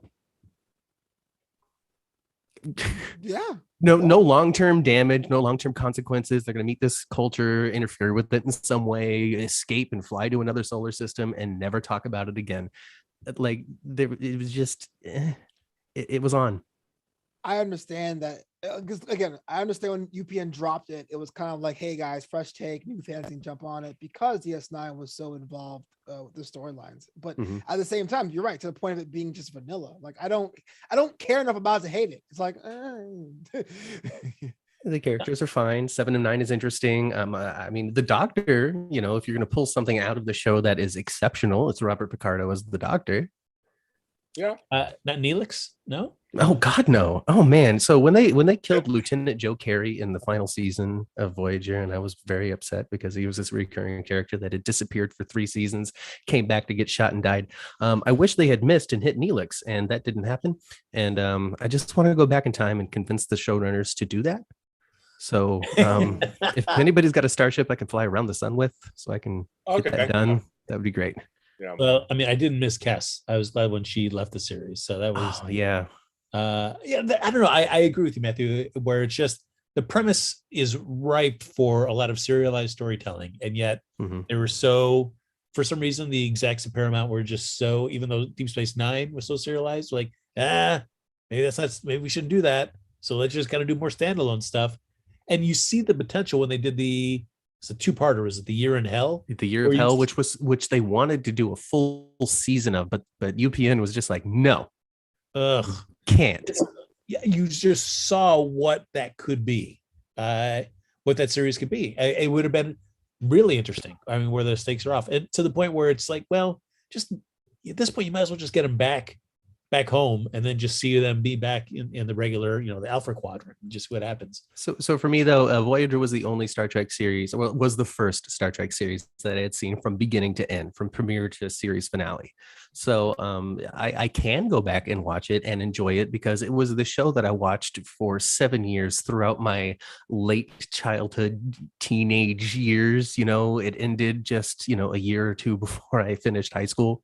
So it was part of my growth and development was Captain Janeway and her crew. That explains everything. But 20 years removed from that, looking back, it's definitely it's hard for it to stand on its own merit. Yeah, I don't know. Like, I don't want to it's not like I hate Janeway as a captain. Certainly her hairdo in the first season did do any favors. But I don't know. Like, if I was power ranking my captains, I feel like I would put Janeway at the end for me. And I don't know. So that was a call from the higher ups in which they decided that Captain Janeway, no matter what, could never be wrong. Yeah. No matter what wacky thing she came up with, it was always going to be the right solution. Captain Janeway was never, ever, ever incorrect. And Kate Mulgrew, realizing how inconsistent and strange the writing had become, began to lean into that and began to play Captain Janeway as slowly losing it throughout the entire series. And if you go back and watch closely, you can actually kind of see it. I love it. Cheers for that. Okay. Anything else on that one? Okay. But 3.5 stars. It's not that terrible. Go watch it. If you're a Star Trek fan, you'll get a lot out of it. Yes, you could, folks. And it's a female captain, so maybe for they can like. And if you really enjoy the Borg, the show really heavily invests in. And if you like their relationships with each other, then there's stuff to pull out of it that's good. I don't want to just sit here and say I hated it because I didn't. No, and I did enjoy Tuvok. The Doctor, and I also enjoyed Tuvok as well. I thought Tim Russ did a good job of. We hadn't seen like an ongoing Vulcan in their Star Trek series since Spock, so it was what his take as Tuvok was great. I thought. Yeah. So we have Captain Jonathan Archer. We have Enterprise, which I remember when this was coming out, there was no really fanfare. People were kind of like, really? I think people were starting to get tired of Star Trek series. From everything I was reading, it was like, okay. And they're like the Quantum Leap guy, got Bakula, which I wasn't worried about that part. I thought, he's a good actor. He can probably do it. I was jazzed. So it's a prequel. So it's a prequel, folks out there. Self-contained episodes mostly, except for season 3, where it was all one storyline. And I did watch it off and on. I watched it, and I wasn't horrified by it or anything. But it was not that memorable to me. So it was like, okay. Kids, what do you guys think? I think the biggest mistake that Paramount has made when approaching Star Trek is the idea let's just keep going further back in time to set our series. With Enterprise, with Discovery, no. At least Discovery made the smart move to let's jump further ahead of where everything's so far ahead that it doesn't matter what we do. Yes, exactly. And I would have enjoyed the next series be the TNG of the franchise. Yeah. Jump far ahead, do something like this. I just felt like when you dial back into the past, you have all the diehard fans are going to be so critical of how everything lines up. And if you're making changes, they're going to call you on everything, especially if it's not really explained. And I just feel like there's just a small.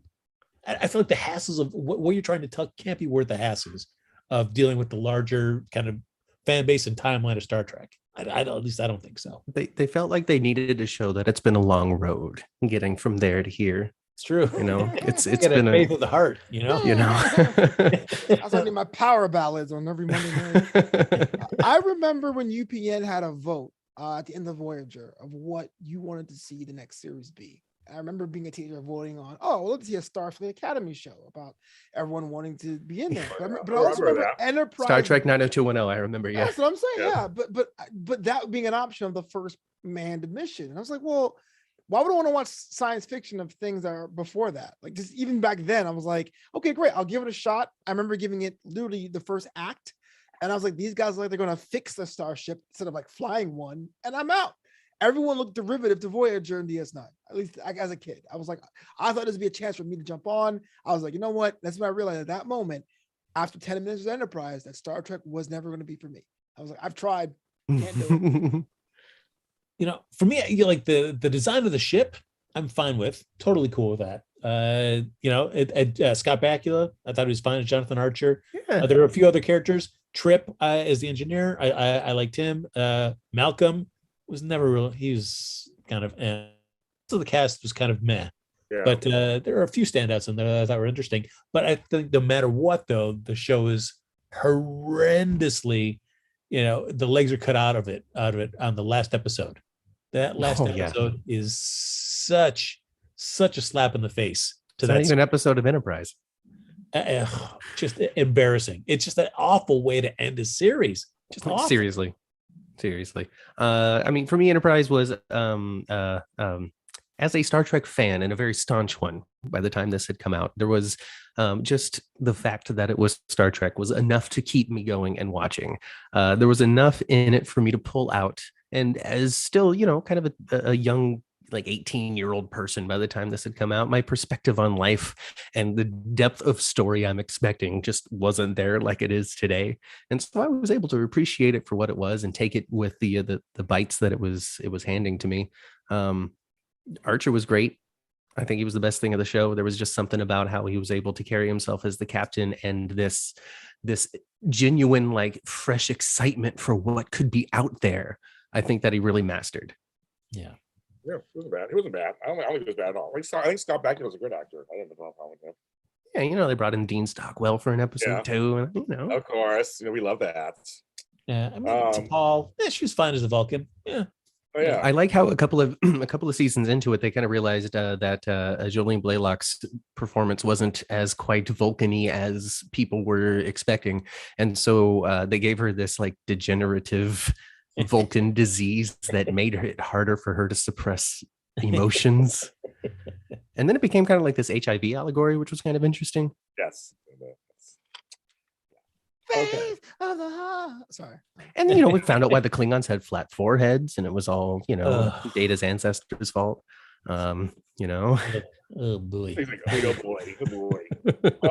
Okay, we're moving on to Picard. Now, I was excited about this series when I heard about it. I thought, what a great premise, the show where he's at now after TNG.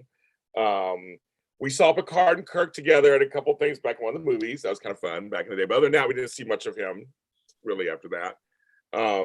I watched parts of the first season and it was very slow for me. So I kind of lost interest. So I didn't watch the rest. I know it's coming back. Obviously, we saw about it earlier today. So anybody who watched Picard, I don't normally watch that. So whoever over here has watched it, tell me if it's good, bad, or indifferent. Flobo, why don't you talk about your favorite character, Rafi? Absolutely not. This is what I'm talking about, man. This is exactly what I'm talking about with the old Star Trek gatekeepers and new fans. Because I thought fan bases were welcoming. They're not. They aren't. There's nothing worse than a fan base. Oh yeah, they're not at all. They're not.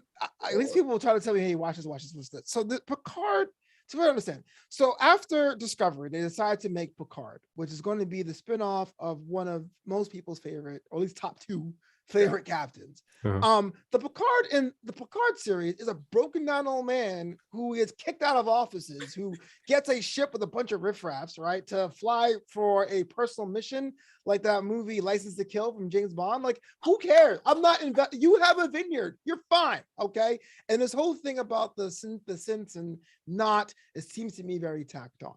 But I swear to you, it reminds me of when they released a brand new Mustang, like the old Mustangs. Old school fans were just falling over themselves. See, this is better than Discovery, bro. This is better than Discovery. But that Rafi character is the worst. Now, I like Rafi because to me, Picard was completely inaccessible. You had to watch an entire series of homework to have it make sense. And even when you did do that, you're like, hey, the Picard in TNG, way more fun than this guy. This guy sucks. At the end, they build him an android body, looks like how he is at 95 years old. That makes no stupid sense. But Lisa Rafi was a person who saw through that. And just because you use one nickname, everyone shrivels up their testicles when they get mad about Rafi. Well, you know what? The show is dull. I'll watch season 2 because it's part of the completionist in me. But it's not that great of a show. It isn't.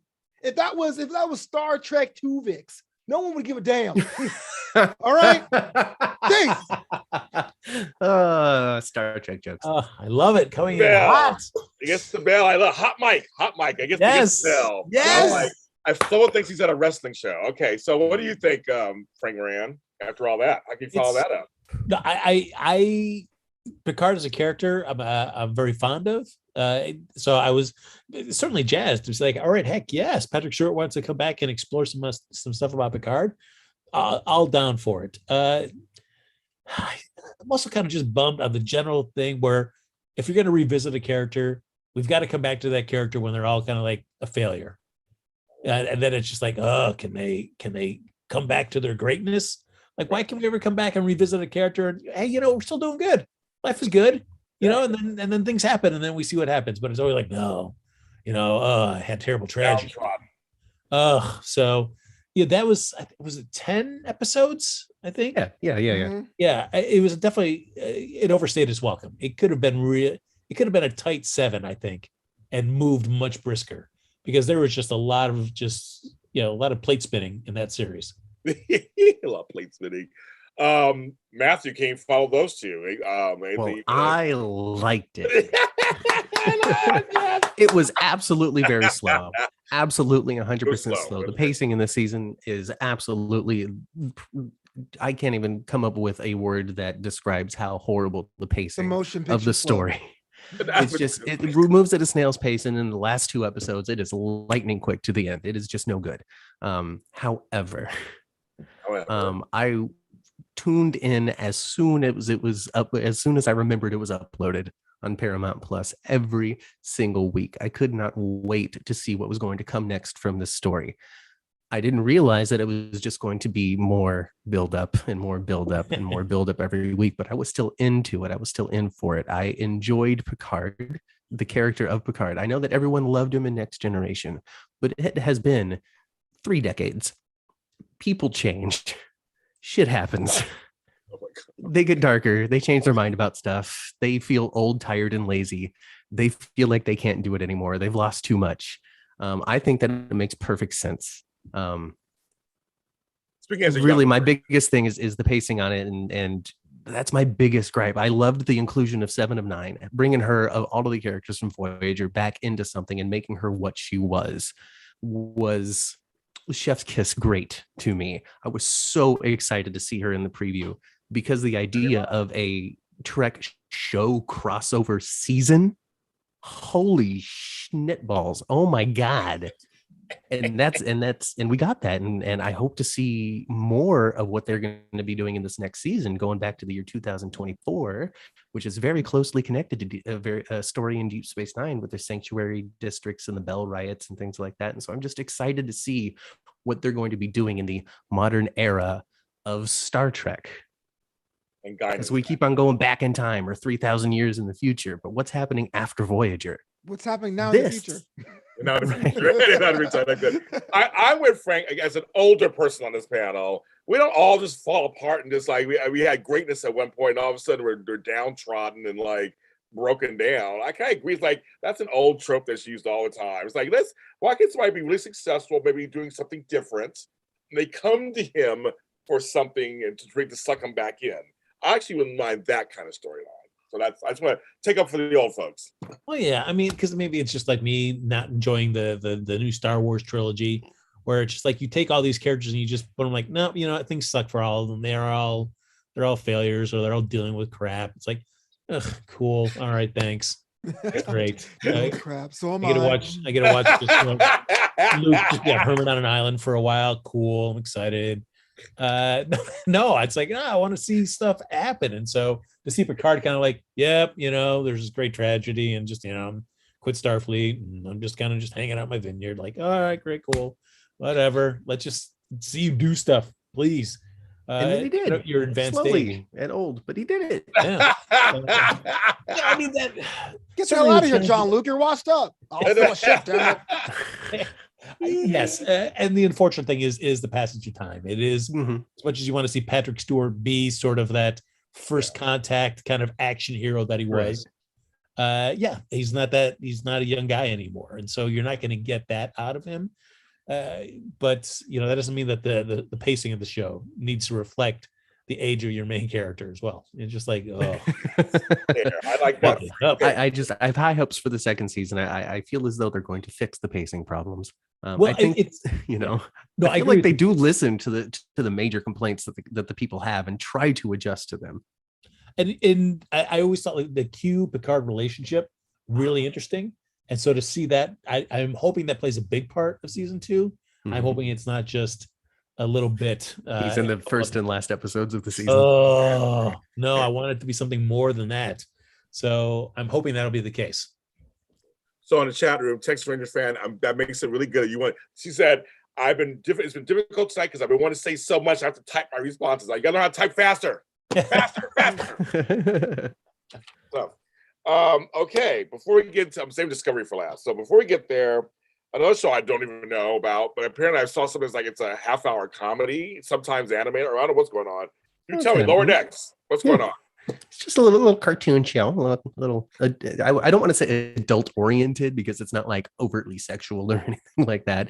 But it's not a Saturday morning cartoon, but it's not Family Guy, and it's just a comedic take on Star Trek.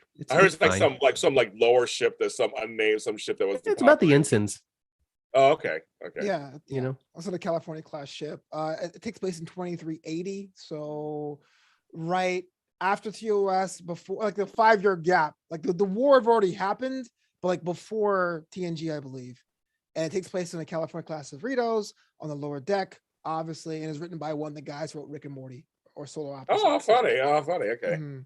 Okay. There was a great episode of The Next Generation called Lower Decks where it was you get to see how life is like for the ensigns on that, and you're seeing it fall from the view. I mean, Ashley Judd's in there. Yeah, it's great. Her character spun off into a series of novels that Peter David wrote for Star Trek. It's really cool stuff. But it was a nice change of pace episode, and that was a fun thing about Next Generation. It was just at the time it would give you different perspectives. And I really like that. So the idea of kind of basing like a little half-hour kind of comedic take on Star Trek from that point of view is you can burn through it in the afternoon. There's like 7 episodes of the season, and it's a lot more animated than the actual animated series because no one moves in that show. It's like 2 frames a second in that one. But yeah, Lower Deck is fun. It's fun.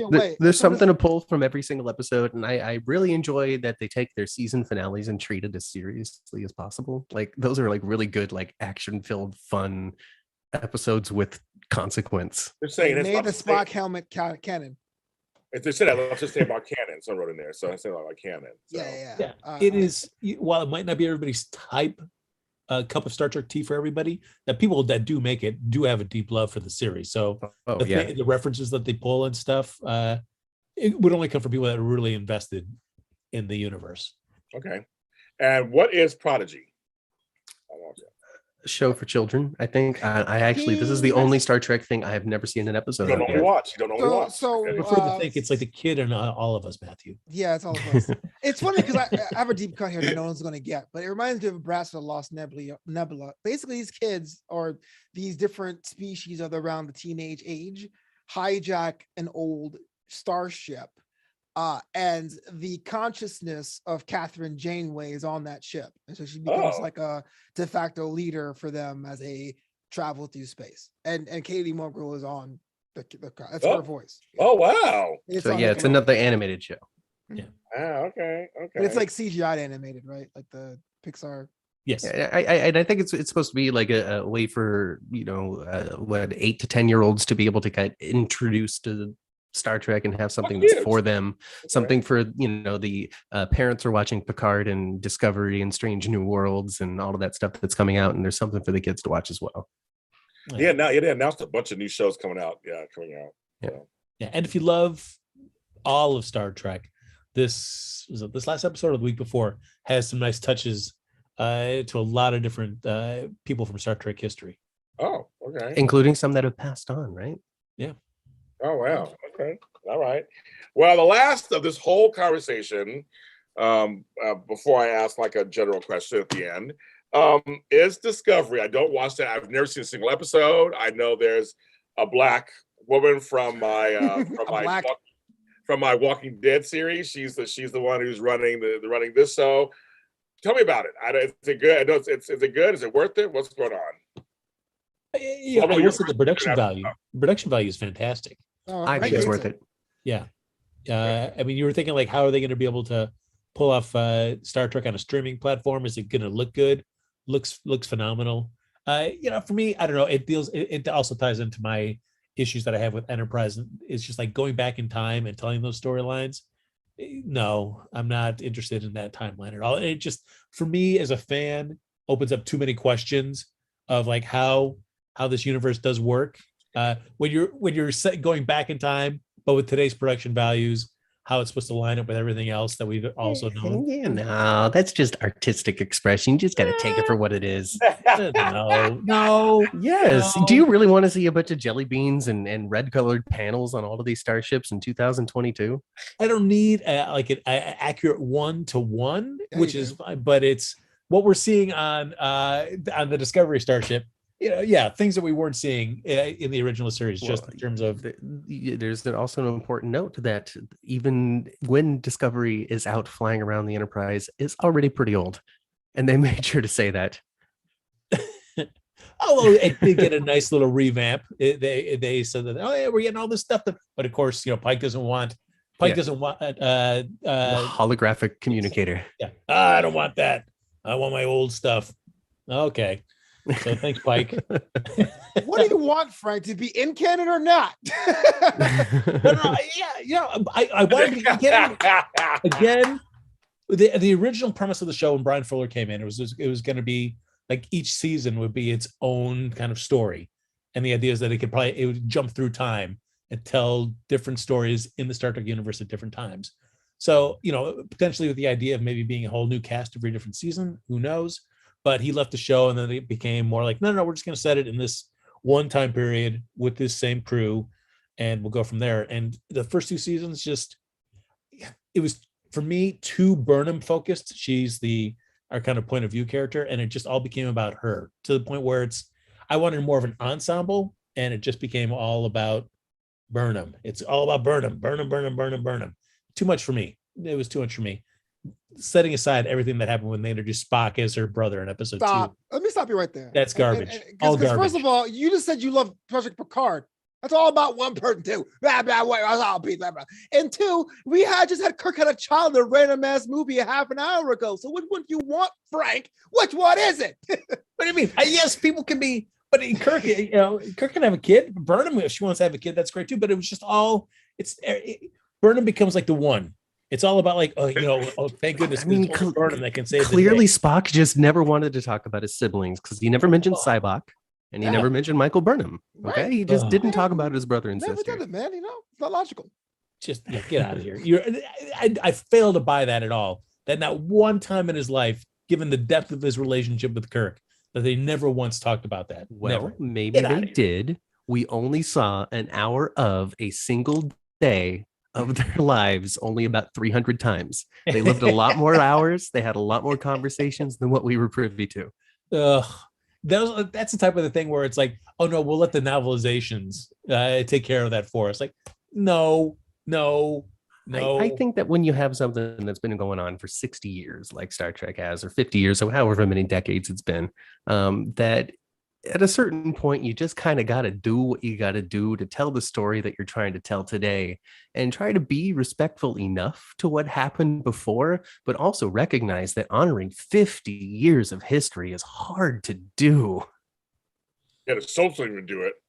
Okay, so I want to hear from the man who has his own after show, Commander's Log on his channel, in Amsterdam. I want to hear what he has to say now, because he does this show every week with his co-hosts. And so tell us, Flobito, why do you like Discovery? Well, Commander's Log will also cover Strange New Worlds. So we do those 2 shows.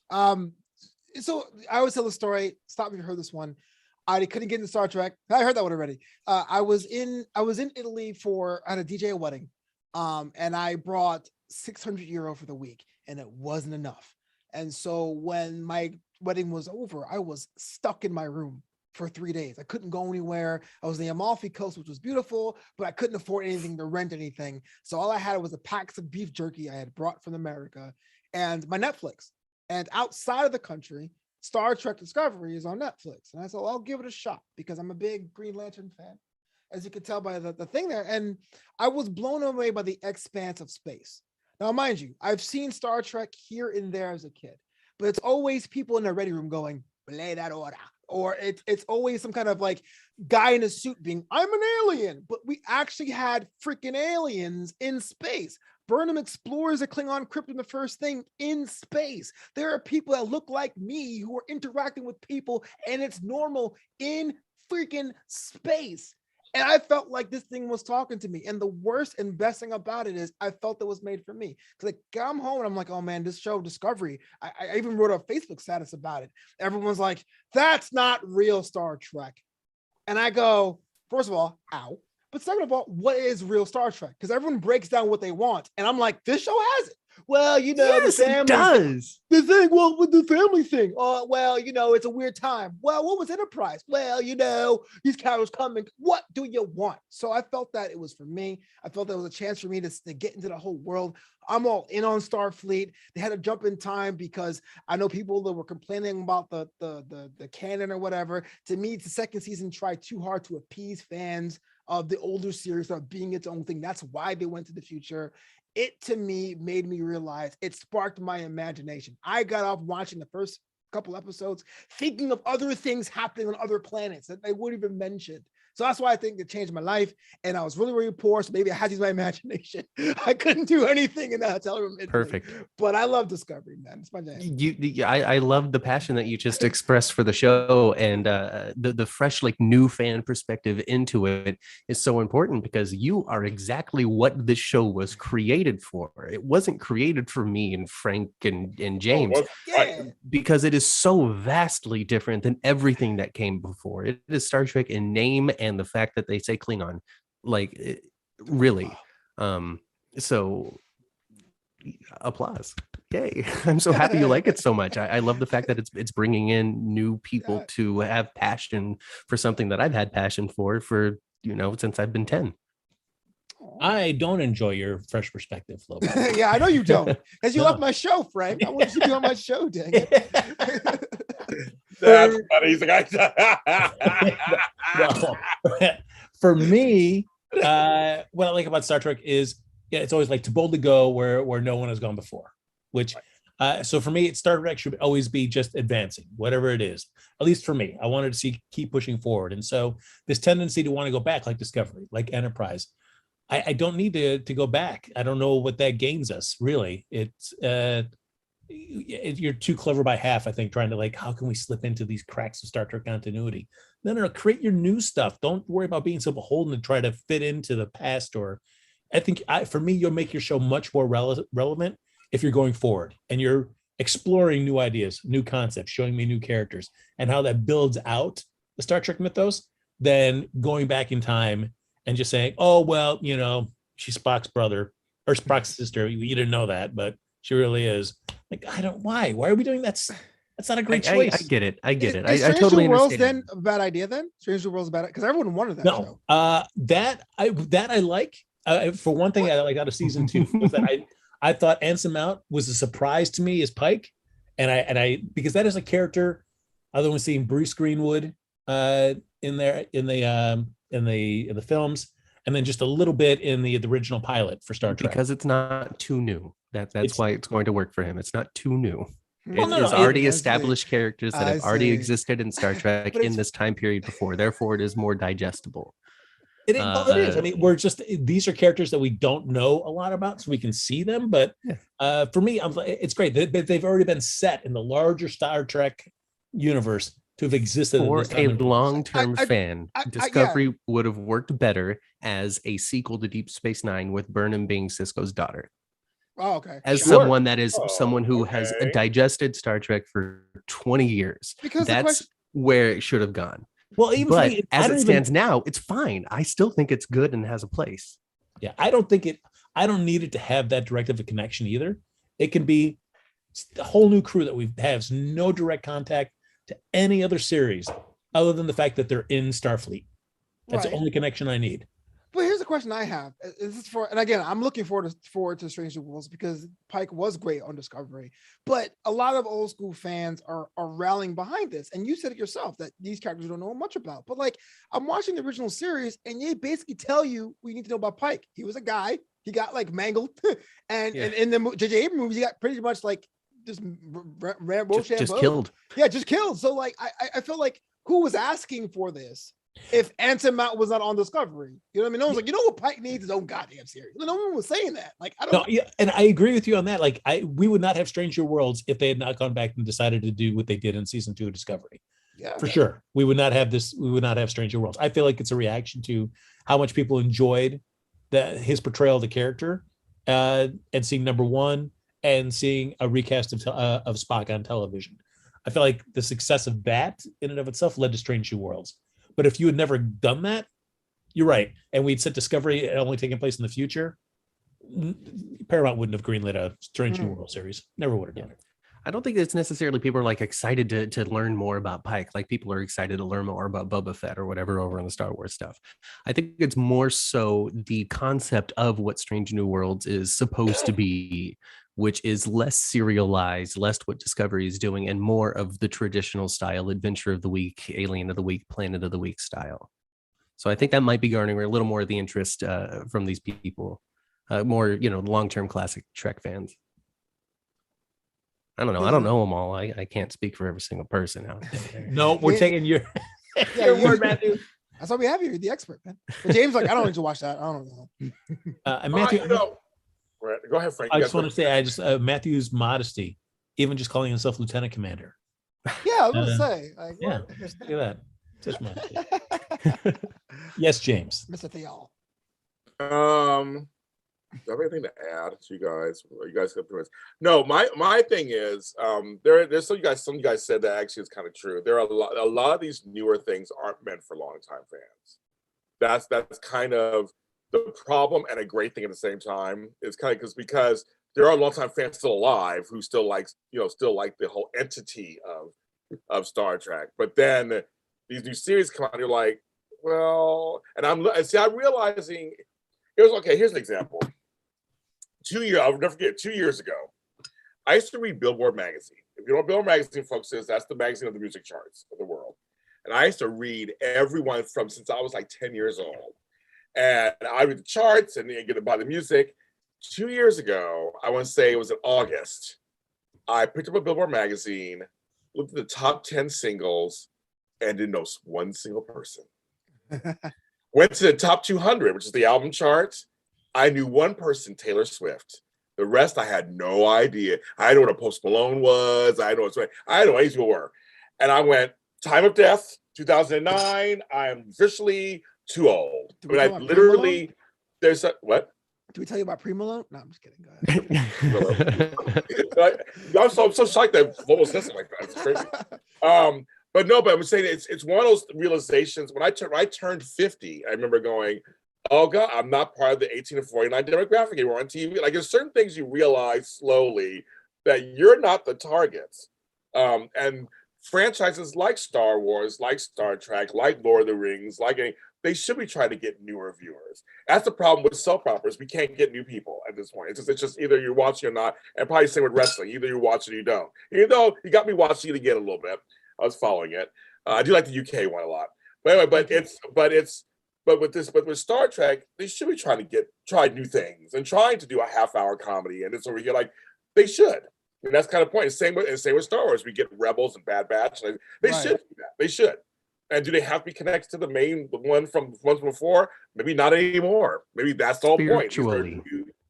These are new what? Spiritually connected. Right. But they're part of the universe. They're like the children and grandchildren. It's like sometimes there's a connection to the grandparents. Sometimes there isn't. Right. But I think I'm not done yet. If I talk, everybody else talks. My turn. My show. My turn.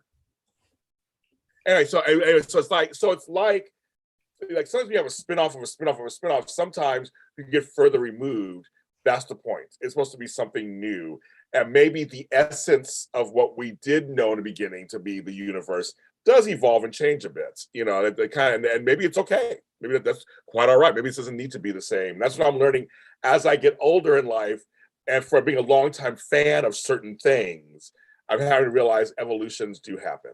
Yes, Flobo, what were you going to say?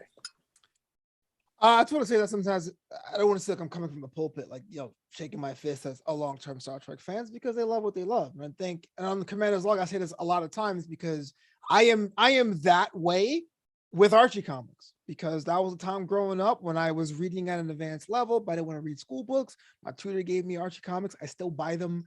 I love the fact that Archie had dates with Betty and Veronica the same weekend. Jughead like his burgers. When Riverdale was out on CW, I said, this is not for me. This is crap. It's Archie in name only. So like, I've had that, but I guess maybe I thought because Star Trek fans were like wrestling fans and they were kind of ostracized for so long that if I said, hey guys, I like one of your things, people will go, oh, well, try this, try that, try that. This was like, how dare you? She cries too much. I was like, it's okay. really unfortunate. I'm like, come so on. sorry. It's like, no, wait a minute. So now I want to ask you a quick question. I'm sorry, this is my show. I'm doing what I want. Okay, Flobo, how'd you feel about Sabrina Teenage Witch? The Netflix show? No, for either version. That's part of Archie. It's part of Archie. The Melissa Joan Hart one's my favorite. Like the comics to me were kind of flat. The Melissa Joan Hart thing was like my favorite. The Sabrina cartoon was annoying because it was the same beat repeated. And the Netflix show was like, I mean, Sabrina, it was dope, but it was like, how is this Sabrina? Why is she like, I don't know what the word is, like mind wiping people? It was weird, man. It was a good show, though. Yeah, I mean, it was, and it was like, Sabrina. It was very dark, and I did love when they brought the ants in for that special thing they were doing later on. Yeah. Oh, that's fine. What's But part that's one, though? yeah, no. But I was just curious. I was just curious. You said Archie. I'm like, Sabrina's part of that too. But I know Riverdale is a whole different kind of show too. I know. So I'm kind of saying, I'm kind of agreeing with all three of you in the sense that there is this thing about this whole thing continues. It's not dead. The franchise is not dead. The universe is not dead. Should be able to just keep expanding and being different things where some fans don't like it and some fans do like it, and some fans, you get newer people come in and go, well, I only like Enterprise. Maybe that's all you like. I mean, it's kind of like, is there room for all that? I don't know. I'm making this example. Is there room?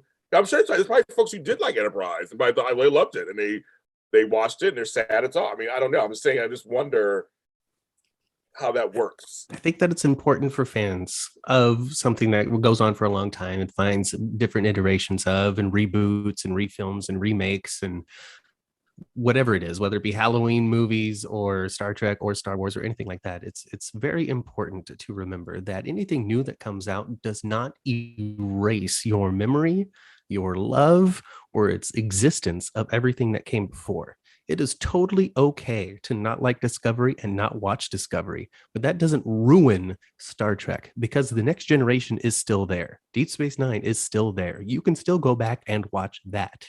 It's fine. Well, I think Frick and I have talked this before, and me and Ryan Nielsen, who do shows, Star Wars shows too, that, you can enjoy the books. They're okay. So there's a lot of books they have. Luke and Leia got grandchildren or whatever, and he's in some series. Like, it's okay to like them, enjoy the stories. Doesn't mean you have to all of a sudden hate them because now the movies say this. Or I think all of it can exist and coexist. You can have two separate thoughts about the same thing. You can like that and like that, or like the books and hate the movies, or like the movie. I mean, I think it's fine. And we already know fandoms are they're bonkers. They're all fan. I mean, even my Hallmark fans, they're bonkers. They're all bonkers. Everybody's bonkers. I've learned there are fanatical fanatics, and then there are fans, and I'm learning the difference. I just joined this Dynasty group now for the show Dynasty and the Colbys, and some of those fans are now trying to attach themselves to me in this way that's unhealthy, and I'm like, that's happening now all of a sudden. I'm like, okay, that's a little weird. So I mean, it's fandoms are something else, folks. Whether you're on Reddit or Facebook or Twitter, Twitter's crazy. All those things, it's crazy. It's crazy. And Matthew knows what I'm talking about, and Frank knows too. But Flobo knows about the whole wrestling people, and I mean, it's a very interesting thing, because I think the four of us are not fanatical people. We're fans of certain things, and we actually can look at it and talk about it. Mm-hmm. Are you getting racy picks from Dynasty fans, James? Is that what you're saying? I'm getting, trust me. I get messages from, hi, I want to talk to you. You're so cute. I watched your show, and can we chat? And you look, there's no picture of them. So I'm like, I don't know who you are, and why are you looking at me? Go for it. No, Frank, I'm not doing that. I've already had stalkers before, but I have no more stalkers anymore. That's happening. Trying to encourage it, James. I'm just saying. Well, Frank would. I would, yes, absolutely. Yes. You never know. Life is short. Go out, with that person you don't know who they are or what they look like. Yeah, That's that on a tombstone. Yeah, life is short. I don't know. For me, I agree with what you guys have been saying. It's I know. For me, it's like I still want to always, approach something that I enjoy with a sense of curiosity and not expect that everything that's going to be created within that. I want to be maybe pushed as a reader, as a viewer, as a fan of something, to maybe push me out of the so-called comfort zone of what that franchise or that idea, that concept can be. So I'm all good to like, hey, if you give me something I wasn't even expecting, I didn't even realize I wanted, and you've given it to me. That's cool. You show me something new, show me something different, give me a different way to look at something and appreciate it more.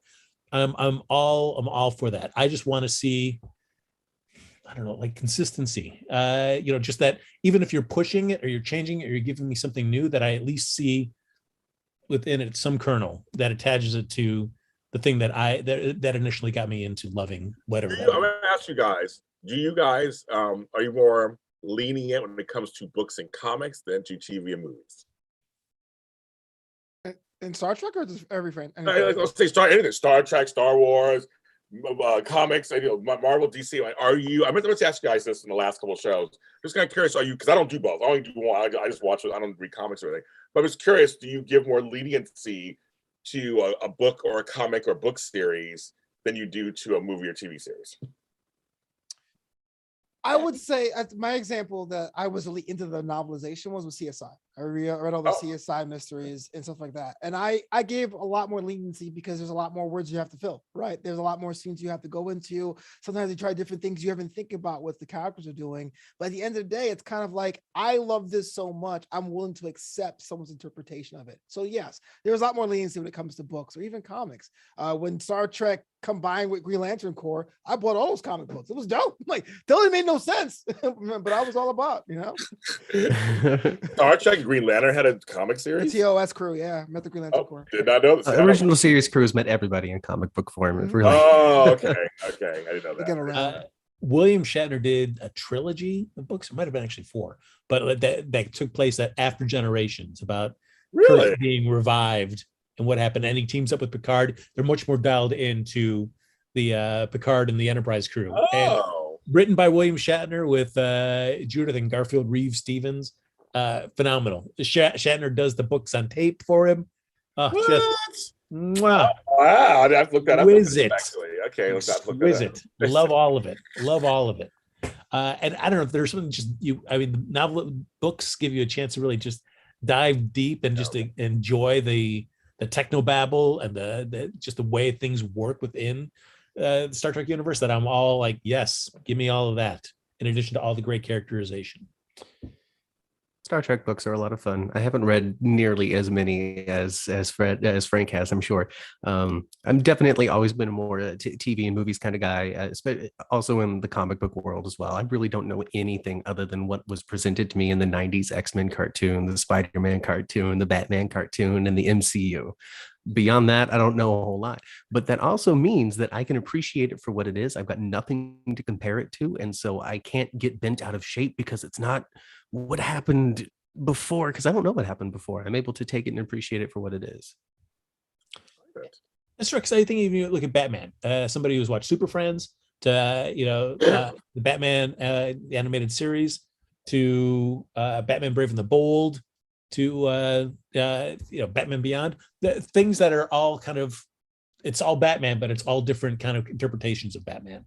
And for me, I enjoyed all of those. So it's like, yeah, give me these different versions, but inherently I want to see you show me whatever your version of Batman is, but at least let me know that you get that he's Batman. But make sure he's wearing the cowl and stays in the shadows. That's funny. And one question of Flobo: are the Green Lantern comics better than the movie?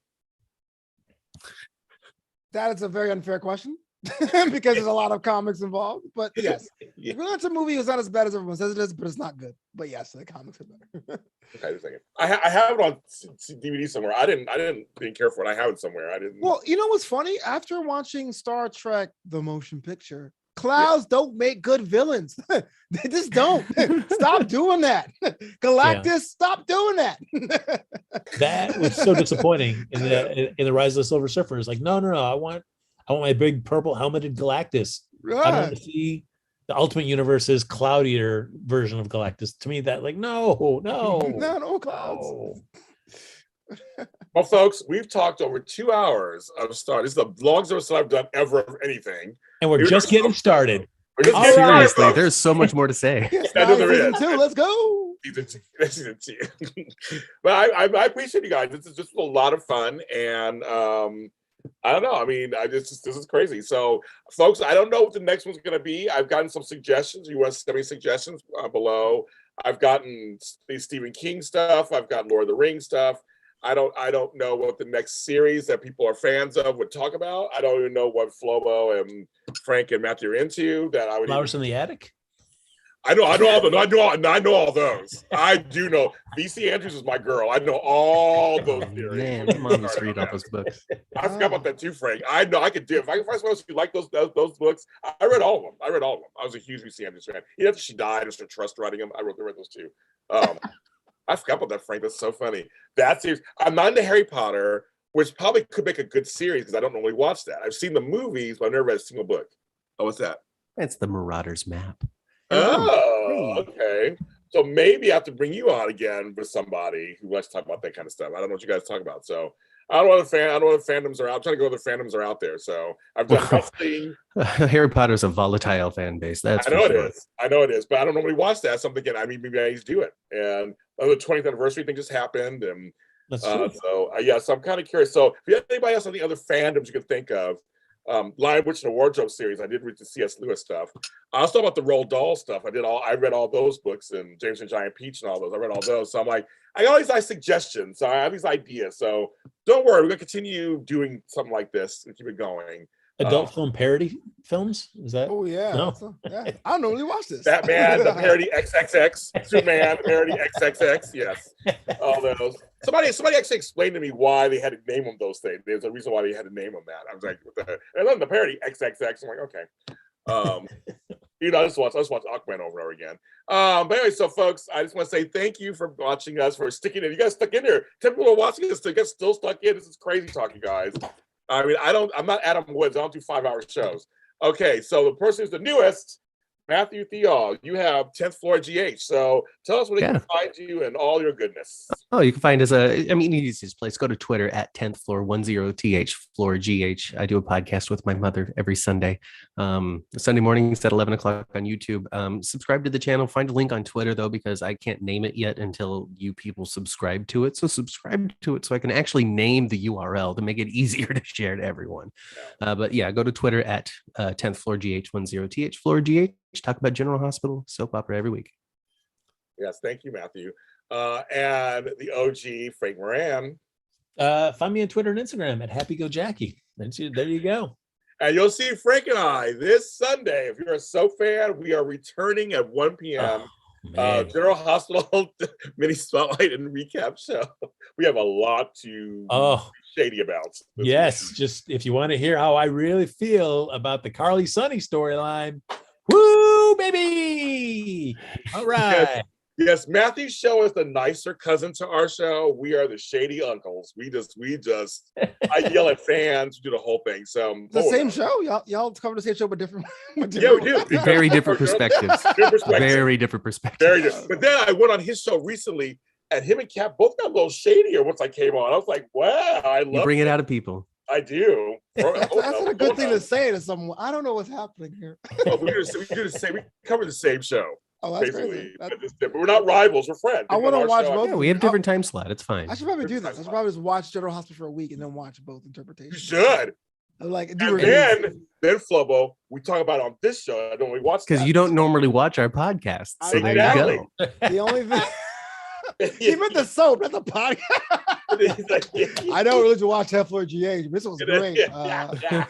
Mom is in the light. Yes, I love it. That's so fun. But yeah, we do. They're the nicer cousin. We're the mean uncles for sure. You see like a tweet from Matthew there, or it's just like makes you feel like, boy, I'm dead inside because Matthew's so compassionate and kind about this storyline. He's just so nice. Well, I've never asked that. I understand why people. And I'm like, oh my god! I'm screaming on Twitter about how much I want him dead. And Matthew's like, well, we just think he's a great villain or whatever. Well, hey, you know what? Catch all this and more on the 10th floor. 10th floor GH on Twitter. Check us out. Subscribe to the YouTube channel. I love it. I love it, Matthew. I love it. Okay. And my buddy. Well, don't ask Frank what happy girl Jackie means. He gets really upset about that. Or don't ask him. Get off, Flobo. Don't ask him. He wants to see real shade when it's ask him about how he feels about Shazam the movie. It's a boy from I do a Star Trek podcast every Thursday on New Amsterdam Entertainment. It's called Commander's Log. We cover Star Trek Discovery and Strange New Worlds every Thursday, 4 p.m. Pacific, live on YouTube at youtube.com/Flobo Boyce or on your favorite podcasting service. Don't you also do Starbase 80? Starbase 80, yeah, that's the show that John Weber runs, Weber Internet Thingy, every Sunday at 11 a.m. That's more deep diving of older treks. Anything that's not New Worlds, anything that's not Lower Decks, or anything that's not Discovery. So Starbase 80. I think tomorrow we're doing part 2 in a Mirror Darkly from Enterprise. Wow. Oh, Sunday. Yeah, there you go. That's a good one. New content every week. Video.com. Subscribe, ring the bell. Video.com. Video.com. That's right. Of course, you can follow me. We're all James Lott Jr. Sold at James Lott Jr. on all social goddamn platforms. I am fucking everywhere, bitches. Everywhere. Follow me there. Twitter, Instagram, Facebook, TikTok, Patreon, James Lott Jr. My network is JLJ Media, so please be kind, rewind, like and subscribe. Subscribe, come on, do it. And watch all my shows. I have over 45 shows in this network. We work hard for you. Work hard. I know Matthew's crazy. I work hard for you guys. I have great co-hosts, great people who come on. I never have to wonder what James Lott Jr. is thinking. He's going to tell you on one of his shows. On one of my shows. That's right, you guys. You can't escape me. And I have 15 audio dramas with more to come. So make sure you check those out on any audio streaming service you can go to. And several folks all 3 folks in here are on my shows. They're all on there. So you'll see their names and stuff. We'll promote that later. But they're on all my shows. Subscribe in one day. Flobo and I will have a scene together. Anyway, yeah, we're in the same show together, but we don't have a scene. Next season. Hollywood, man. So I can do a spinoff. Bye. Hit your spinoff. So you better watch it. Seriously, next season the 3 will be reunited. So they'll be back on. Yeah, they'll see us together. But yeah, that and also I was gonna say there's all that going on. Yeah, there's all that going on. So just for any just your fix for audio dramas, podcasts, all sorts of things. JLJ Media is the place. Thank you. JLJ Media is the place. Do that. And I really appreciate all of you for sitting here for the last couple of hours watching this show. If you're watching it later, thank you. I really appreciate that. You hope you enjoyed it. Pass on to any Star Trek fans out there. And please. And follow my friend Matty the Archivist on TikTok. He is amazing. He breaks down every single minute Star Trek character, ship, piece of clothing, weapon. He is so good. So it's Matty the Archivist. Go ahead and follow him on TikTok. Everybody, be careful this weekend. Have a good week and live long and prosper, right? May the